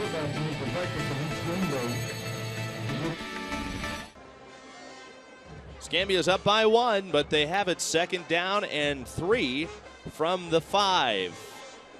Deep in PHS territory right now.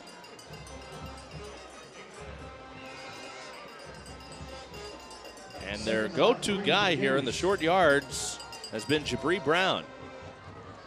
And I would continue to give it to him. You can see over the last couple plays, he is fighting off tackles. He wants the ball, and why not? He probably will get it right here again. He's the deep back. They give it to him. Brown is in for the score. Touchdown, Jabri Brown, the senior, has his 3rd touchdown of the year. Great touchdown run right there by Brown, and there was really nobody else you should give the ball to on that final drive in the Papa John's delivery zone. You can see he's taking tacklers with him. Pensacola's done such a great job all night of stopping him on the initial hit, but Brown just said, you know what, sometimes it's my show, and he took over that drive right there.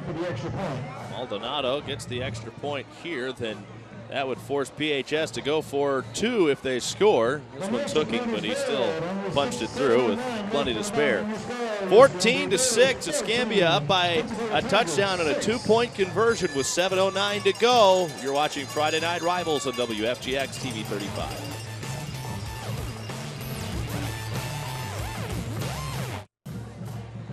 Vince Wibb's fan cam, the folks on the Escambia sideline feeling pretty sure of themselves right now. Up by the touchdown and 2-point conversion at this juncture. Escambia, though, or PHS rather, has been able to move the football tonight. They just haven't been able to finish it off. Down by now 8 points. But like you said, this is a quarterback in Cedric Smith that's felt comfortable in the pocket tonight. He's come up with big plays. His last drive was actually his best drive of the game before a botched snap on the field goal attempt. But like you said, just being able to finish off plays, it really is the name of the game in everything. When you take a look at every sport, in baseball, you can load the bases, but if you don't get that key hit with runners in scoring position, that, yes, I got to give your Royals a lot of credit. Nice World Series win. But looking at so many teams across the board, it's every sport. In soccer, you know, so many teams applaud you for just getting a nice kick near the goal, but it doesn't count until it goes in. You got to draw the foul in basketball, but make the free throws. Yeah, exactly. it doesn't. You can make a perfect dish, but if you miss the layup, it doesn't count. And in football, you can move it all the way down the field, but if you don't convert in the red zone, then you're not going to win too many games. I believe Gossett's such a talented receiver, but he drops that pass. He's committed to go play at Louisiana Lafayette for the Ragin' Cajuns. Second down and 10. Fun school. Been to Lafayette once, and family broadcast. Just like saying their name, Ragin' Cajuns. It's a fun city. Talk about baseball. They have a great baseball program there at Louisiana Lafayette. They seem like they are always in the College World Series. I don't know that they've been in recently, but there for a while.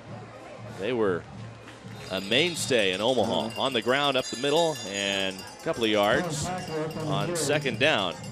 And it's Torrance Hackworth that gets the carry. Never forget the team. And if you've ever been there, there's some people with some personalities, to say the word, in Lafayette. And the defensive coordinator, they're in a bowl game, and he takes the helmet before the game and smashes it over his head and lets the blood drip down to the field to get his players I guess if you want to put intimidation in the other team's eyes, I guess that's one way. And I was watching from my couch about 2,000 miles away and was scared. Nothing Took like a step concussion back. to begin No, a game. I was going to say. Self-induced different concussion. breed. Oh, my. Cedric Smith carries himself. Now it's 4th down. And there is a player shaken up, just limping around. It's Chantrell Hills. But officials timeout on the field. Hills will limp his way to the sideline. And you know what, Tommy? We got 6 minutes left here. And week number 11 of Friday Night Rivals. It really has been a great year with all the games. And like we said, last week we had a really exciting one with the Payson-Milton finish in that rivalry game. And it's a rivalry game. You know, well, anything I think can back happen, at but some of the games we've had, the Tate-Niceville game, just an unforgettable game. Tough way to see that one end the way it did. Navarre versus Choctaw early excellent. in the I mean, we've really had some great games this year that have been very entertaining. It's been a tremendous schedule. And we've seen a lot of really talented players, and we've had the good fortune of working with a lot of very helpful and cooperative coaches as well, which always makes our life easier and helps us better tell the story of the kids. And a great staff as well. And like we said, we would like to thank everybody for everyone. We still have 6 minutes left. We're not signing off. People are like, what are they doing? But no, I mean, we just, like we said, there's not enough time to thank everybody for this great Friday Night Rivals crew. So now a big play coming up here. It's 4th down, only 2 to go. They hand it off to their short yardage guy, Carlos Brown, barreling forward, and he has the 1st down. Boy, it looked like maybe he would be stopped short, but he was trying to run it to the outside, but he was able to pick up the 1st down on 4th down and short. Well, where Jabray Brown is the bruiser on one side, you look at a team that came right at him on the other side, it's Carlos Brown, and I'll tell you what, they have both come to play here tonight. To the outside, there's Hackworth. Hackworth is thrown down to the 40. Torrance Hackworth on the carry. So Torrance Hackworth ends up picking up about 8-9 yards on 1st down. And you see there's no panic from this Tigers offense. They look at the clock, say, look, we got 5:58. I think they realize that it's coming down to the final possessions, that when they score, they're going to have to go for 2 here. So just making sure to run the right play and not panicking, trying to force something into coverage. Smith wants to throw it over the middle. It's dropped. It was right in the hands of Freddie Hughley. And just as I say that, that was pretty much forced into coverage, but at the same time, good enough right there to break it up. That was actually really a fortunate break for the there. Tiger. Yeah, he did, but there was also 3 Escambia guys there, and that's a lucky one not to get picked. So now 2nd down. Couple of yards still for the 1st down. Still in great field position right now. 3rd and 2 Tigers. Make it 3rd down and 2. Hand off again, up the middle, now in space, Brown. Brown wrestled out of bounds by Corey Roberts, but now deep into Escambia territory. Great job there by Brown. He was never actually taken to the ground and was able to move the ball. And as we take a look here at the Bob Tyler Toyota replay, gets a huge hole up the middle. Great block there by number 60, Salisbury, opening up the seam. Great job by the left guard, and Brown took advantage. And this is a guy that's averaging now 9 yards per carry on the ground tonight. Smith keeps it this time, and he runs it right up the middle, close to the 1st down. Out near the 25.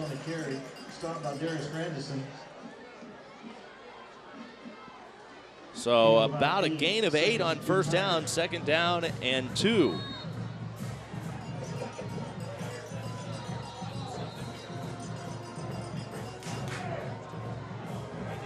And now Escambia wants a timeout. PHS kind of has them on the ropes. Chad, we were talking about what a fun year it's been, and there's a lot of people that have made this season happen. And the other fun thing that we've been able to do this year is showcase a lot of great scholar athletes this year with our Alexander Shannara A+ athletes.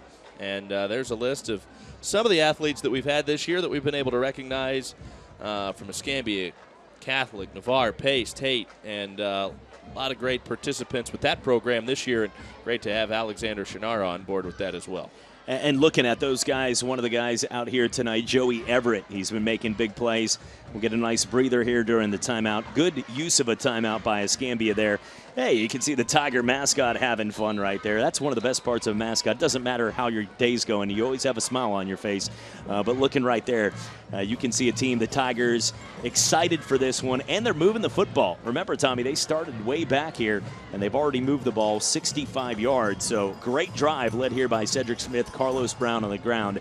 But like you said, all these A-plus athletes, and those are just the ones that we could honor. Right. So many of these kids, great student athletes on the field that all should be recognized. Cedric Smith hands it off to the outside. Hackworth gets to the edge. Hackworth close to the first down, and he's got it. He's down inbound, so the clock continues to roll, but still plenty of time on the clock right now, especially with PHS still having 2 timeouts. And now it looks like the clock's going to stop for a measurement. They're really close to the first down. Yeah, from the looks of it, it looks like this is a first down. You have the PHS folks pushing towards, and they're looking. They've got a couple of the coaches say, why hasn't this been moved already? Right. But, I mean, they're going to take a look. This is very close, and, you know, as an official, if it's close, do the right thing and make the measurement. In a game like this, you want to get the right call, and that's the key. And they've done a great job. You can't say enough about this officiating crew here tonight. It's been a pleasure to work with this entire crew. Ricky Van has been our sideline reporter throughout the season. Of course, Josh Gay has made a couple of cameo appearances as well to bail those of us out when we've been unavailable. But, of course, it's been fun working beside you again this year, Chad. Well, but a lot of people in this, and by the way, I've got to give some credit. Chad has not missed a game this year. Well, thank you. Which nobody expected. And this time to the outside, on the ground, it's Hackworth. Hackworth out of bounds. No, he's in bounds. Really didn't get much there, maybe a yard on the first down play. Brings up second down, but a lot of folks in the truck. Of course, we're the ones that are seen, but there's so many people behind the scenes that make this passable, and it all starts with our fearless leader, Daniel Hemme, our producer. Second down and 10. No gain on first down. Smith keeps it. Smith gets a block. Cuts back. Smith blasted at the 11-yard line. But a good run there for Ced Smith. And because of the guys like Carlos Brown, we've seen it today from a number of guys as we take a look here at the Bob Tyler Total Replay.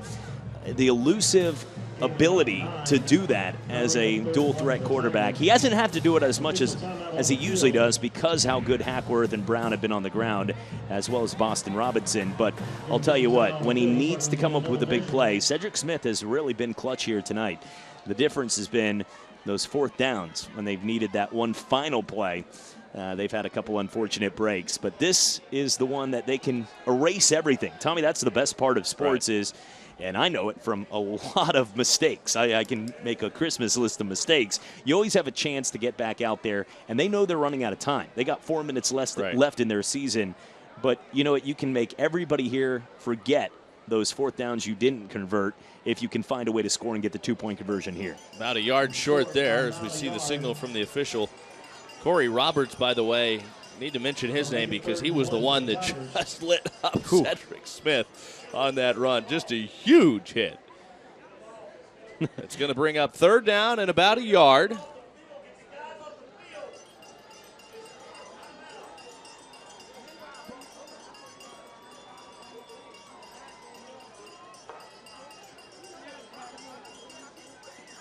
So it is third down and 1.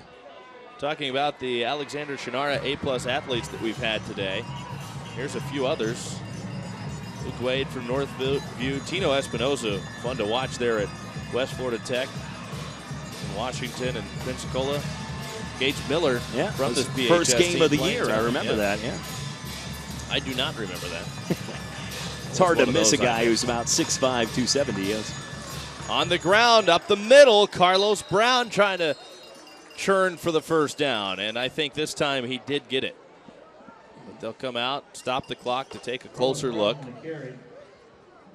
A lot of other folks that have helped make this happen that I want to mention is Of course, we still get a little ways to go in this one, but Jack Canavan is the one in the truck, our technical director. He's the one that's keeping everybody in order. Keeping Daniel in order, I think, in the truck, too. He really does a great job in that AC. Yeah, and he's nice and cool tonight. Working alongside James Roy back there. All the audio people to make sure that we sound okay every night. On the ground, it's Hackworth on first down. And Kip Lee, who has had numerous technical issues to deal with on a pretty much a nightly basis. Kelly Morris, who's actually behind the board in the truck to bring the audio, make sure everything's mixed together well. So a lot of people it takes to make this, and that's just tip of the iceberg. A lot of other people to thank and show our appreciation for as the night rolls along. I think penalty coming up. If we take every time that Kip has come up to bring us a drink, he's probably run a marathon this year. He has. Yeah. Kip always loses weight during football season. We're high maintenance, so Kip has kind of been our errand boy at times. Tommy only likes glacier spring water. Well, from one certain glacier in Colorado, so Kip has a lot. Goes mileage. This water is it's warming up now. See this one? It's warm.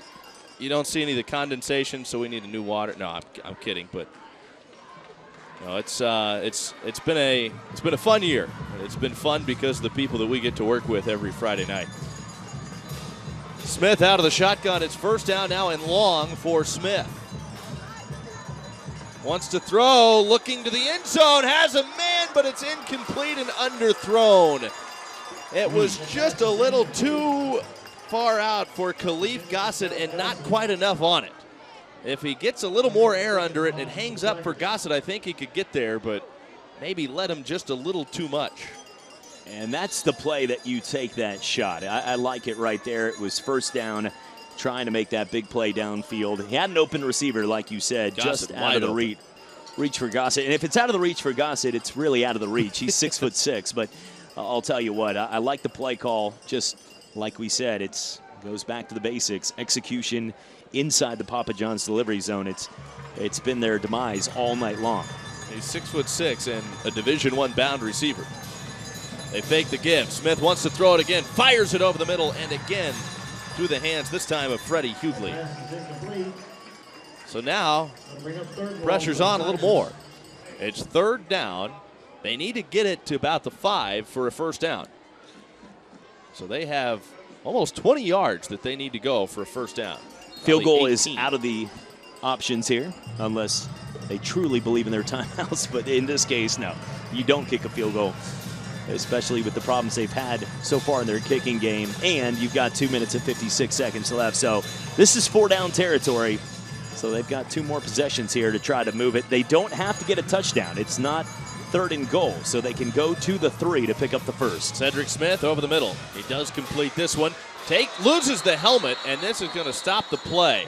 Boy, that's unfortunate, too. Denzel Davis on the reception, but had his helmet ripped off as he slipped the tackle, and because of that, now not only does he lose the helmet, he has to sit out a play, and the play stops immediately when he loses the helmet. And I was about to say, we had to take a look at the replay to see if it was a penalty. Coach Mike Mincy ran immediately and said, hey, how are we not getting a penalty on that? But the thing was, it looked like from the replay, and I'm just judging this on the replay, it looked like his helmet was on pretty loose. Right. It looked like a clean play, and that's the rule for safety because, you know, it's one of those that it's unfortunate for Pensacola, but that is the rule. 4th and 11. The game on the line. Pass incomplete. No flags. Great coverage along the sideline by Dude Donaldson. Name we've said a lot. The pass incomplete. DeAndre Norman fell down. And Escambia holds on 4th down, and they take over on downs, and that should be enough to win it.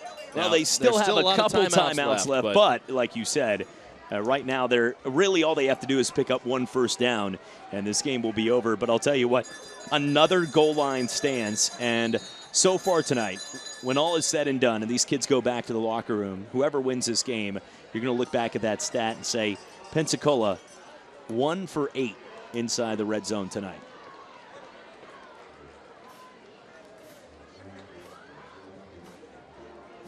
Barry takes the snap, hands it off.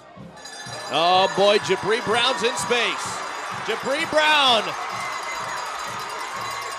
is caught from behind and dragged down to the 15, but a huge play, and he was gone if Leonard Watson didn't catch him from behind. What a great run here as we take a look here at the Bob Tyler Toyota replay. Good for this senior, too, Jabri Brown. He's played all season long behind two elusive running backs in Martin McGee and Jabir Fry. And what he's been able to do here tonight in this fourth quarter is taking over the game. Jabri Brown, the senior, playing his final game on Emmitt Smith Field and making it count. He's put on a show here. Tommy, he has over 100 yards in the fourth quarter alone.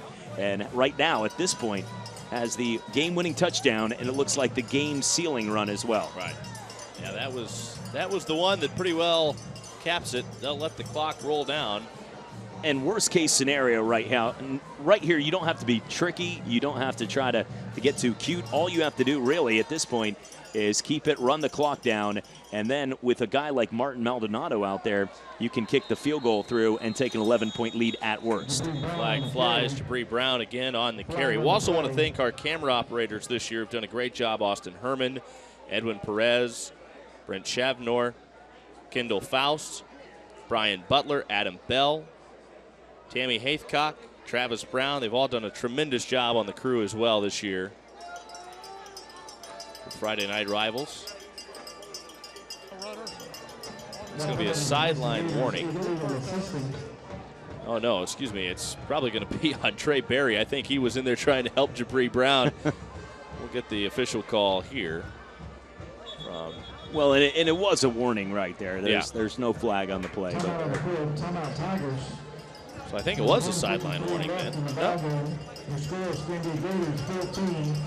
Timeout on the field, 1:53 to go. How far they need to put the water up in the tub. Yes, you know, there you exactly. go. That's what it is. Yay high right there. We have a little bit of time here. Some other folks that have been a huge asset to the crew: Landon Long, Jennifer Lundquist, Morgan Lutz, Cecilia Bickham's up here tonight with us doing stats. Doing a great job. She has done a tremendous job. Of course, Derek Diamond has been with us doing stats for most of the year, but Derek just wanted to skip out on the last week, I guess. Couldn't be with us today. He's got himself a big show going on. He does, yes. Mark Bryan, Winton Leach also part of the crew. I mean, it's just, it takes a lot of folks. Of course, our engineer, Qua, who helps get us on the air every night. Getting us on the air, that's how key. many takes is not easy either. No. Can't forget Kerry Hunter. Valuable role, so a lot of folks. Jabir Fry will get another carry on senior night. And we also can't forget about our friends at Papa John's who have fed us all season long. You're a big fan of the fed most of us all chocolate season. chip cookie pizza they have. Yeah. I didn't even know how great that thing was until this year. Not only do we get fed a bunch of pizzas, but they've always thrown in a couple of those chocolate chip cookie dessert pizzas. Change the marinara to milk and forget about it. You know what I'm saying? It's game over. Come on. That's as good as it gets. Santa Claus is salivating somewhere watching this, but I'll tell you, man, when you look at this season and all the games that we have had, it has been an exciting year. And this game right here, you just see so many seniors pouring their heart out into their last game. And you know what? It dates back a while. We have to roll back the clock, but you know, I remember that final moment when it's a senior. It's an emotional day because a lot of times this is going to be the last time, unless you turn up the sound really loud on your video games at home, that somebody's going to be cheering for you. People come out to pay to watch you and to support you and root you on, and it's a special moment. And you look at the seniors that are out there right now, and they are in the Papa John's delivery zone, by the way. That Rivals code has been a tremendous benefit to all of our viewers this year, using that to get 2 large, 2-topping pizzas for $7.77 all season long. Handoff straight up the middle. But you talk about seniors, and it doesn't matter whatever sport you play, and there are, I guarantee you, a lot of guys out there that are a little misty-eyed right now because it's an emotional time, and it starts to. Oh, it's muggy sink too. in now. I mean, it's. Yes, but it's a tough time because you've poured your heart and soul out. So for a lot of these guys, this is it. This is the last time they're going to suit up. This is the last time they're going to play. And it's the little things, like the smell of the grass on a damp Friday night. And Les Miles would agree with that. Yes. Smell, not the taste. and so it's things like that you really miss, the camaraderie with your teammates, and just everything that goes into making high school football, playing under the lights, so much fun. And it's, for most of these guys, that is the biggest part of their high school experience. Well, and we get to see them for 2.5 hours on Friday night, but you go up there and you've had a chance to go to a lot of these practices, and I want to thank you for that. It's gone to a lot of this and done a lot of the behind the work. I just show up usually at the last minute to get a pepper out of the pizza, but I'll tell you, when you look at what this season has been about, Tommy, the amount of time that these kids have put in two-a-days, and they have worked with new coaches. Both of these teams have had new coaches over the last couple seasons. Mike Davis taking over last year halfway through and keeping the job from intern to head coach, and well-deserved as well with Escambia, and he's continued to run that triple option threat. Mike Mincy in his first year taking over for the legendary Mike Bennett, and what they've been able to do with these programs. The records, like we said, at the end of the day, not exactly where they want to be, but both these kids have learned a lot, and they've had fun doing it. Trey Berry carries himself on third down, brings up fourth down, and 55 seconds left. PHS out of timeouts now, so they will let the clock roll as long as they can and probably kick a field goal here. I would say this is a tough call right here because, okay, you can say we go for it on fourth, and if we don't pick it up, they have to move basically 90 yards with no timeouts in less than 30 seconds. Or we kick a field goal, make it the game out of reach for good. But if it gets blocked, which you have the potential of it getting blocked back to the house, there's a better chance from a standpoint, from a defensive side, of them blocking a kick and taking it back than them moving a football 90 yards with 30 seconds. So it's a tough call. I think if I know the style of coach in this situation, I think they're going to run the football. I think, because that's what they do. They run the football for a living, but you've got a pretty successful kicker as well, Maldonado. This is, like I said, this is one of those 50-50. You know me up in the booth. I'll definitely definitely say it. I'll let you know how I'm feeling. And in all likelihood. And I think they're going to go ahead and kick it now. You should have the game won regardless. I mean, it's going to take a fluke play at the end of the game here. Well, even worst case, if Pensacola blocks it, runs it back, they still have to get the two-point conversion. But, yeah, you're going to see, this is trust in a kicker. And you know what this is also saying? This game's not playing for anything from the next level. This is Maldonado a chance to get out there and finally, kick his last kick as well. And he's going to go on and play Division I football. Maldonado's final kick as a high school athlete is good from 39 yards. Maldonado boots it through, and that puts this one out of reach. And getting a nice standing ovation as well for it. A senior that's been a great kicker here for a long time. So dependable. Always nice to have a good kicker. It's like having a good closer in baseball, you know? That's right. I would not know as a Red Sox fan. So that will pretty well put this one out of reach with 25 seconds left on the clock. Escambia will wrap up their season at 6-4, and PHS will finish up at 4-6 to close out the year. But pride on the line in this one tonight. And well, you know why, tub. Right? Because what type of game why is it again, Chad? What would we call this type of game? Believe we'd call this a rivalry game, Tommy. Yeah, there it is. Right. There we go. One final. I've hit my quota now. Another Maldonado on the kick for the Gators. Certainly a few guys to consider for player of the game tonight. Tell you what, that xylophone player at halftime was good as well. And Maldonado kicks one more into the end zone for one final touchback. His time with Escambia. Jabri Brown certainly up for consideration. He had some big runs defensively. few players to consider. Seemed like every time there was a big defensive play, Darius Grandison was right in the middle of it. Corey Lovelace had some big plays as well. But yeah, I think Jabray Brown, the way that he took over when they needed, and especially, you know, you look at players that maybe aren't your standout anywhere you go in town, and we have a chance to talk to all these schools. We've covered all the schools in the area, and everybody talks about a guy out there like when you watch Jabir Fry play. But Jabray Brown, the way he has stepped in and just had an incredible season. This is picked off. Corey Roberts brings it back. There is a flag down, and he returns the interception back to the 20.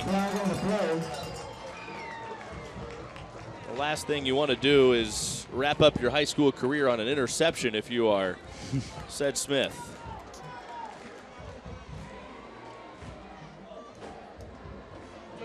What an illegal block in the back on Escambia. And there's going to be a block in the back after the play. So Escambia will take over possession with 13 seconds and take a knee. So that's how this game's going to wrap up. Of course, we will talk to Coach Mike Davis once again after the game. He and his team will be presented with the Friday Night Rivals trophy. Oh, no. I think they may have just missed one of the coaches, and it was a wasted Gatorade bucket there on the sideline. That can't happen. Yeah, you got to make it count. Especially when you're the Gators, you know, you got to make the Gatorade. Got to make it count. So that'll be it. Gators take a knee. Clock will run out, and that's it.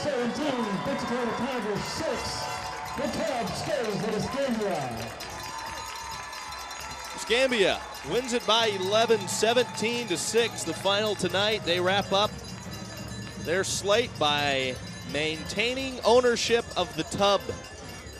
Ye Old Wash Boiler stays with the Gators, and they have now won 3 in a row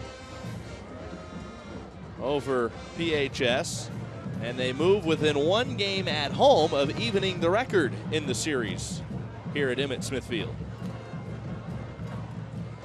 But it really just looked like Escambia, and PHS made some big plays there, but in the end, I think Escambia just outplayed them tonight. They did, and well, you know, they did when it counted. Yeah. But Pensacola, when you look at total yards, had just as many yards for the game. But like you said, what's going to come back is those red zone opportunities. And we always talk about one side when you talk about the red zone and why they couldn't finish. But let's talk about how Escambia came through and stopped them in those key moments as well.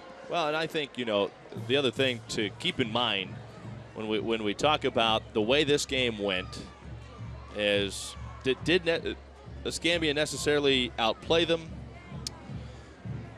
at times, but I think also PHS shot themselves in the foot a few times and made some mistakes at some key moments in the game too. So this is a game, though, that you leave having more respect for both of your opponents because they really dug down for this one.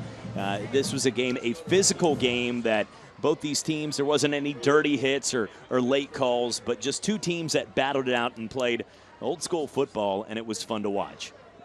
All right, I think Ricky Van standing by downstairs now with Escambia head coach Mike Davis. So she's got the victorious coach, Mike Davis, standing by downstairs. And Ricky, Coach all Davis, kinds of hardware for these guys. You guys the tub right now. What do you have to say about the game tonight?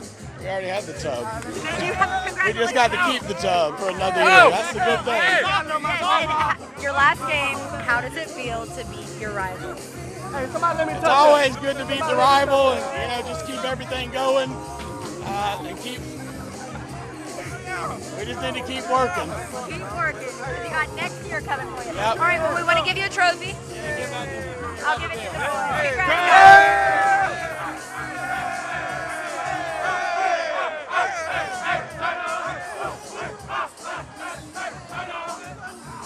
The old boiler tub. The wash boiler, it's beat up. Now we see why. Thanks so much, Ricky. And Mike Davis, head coach of the victorious Gators. They win it tonight. Gators 17-6 over PHS tonight and retain possession of the wash boiler.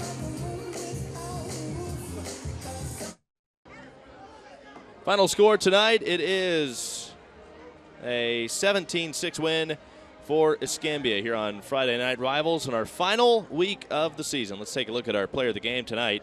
It was Jabri Brown, Escambia running back. Not a huge surprise for him. He had the touchdown, which pretty well iced this one. Also had some other big carries in the game tonight. He was just a true workhorse tonight for the Gators. And you can see on all of his runs, just not giving up. We love that yak stat, yards after contact, and I think Brown might have broke the record here tonight.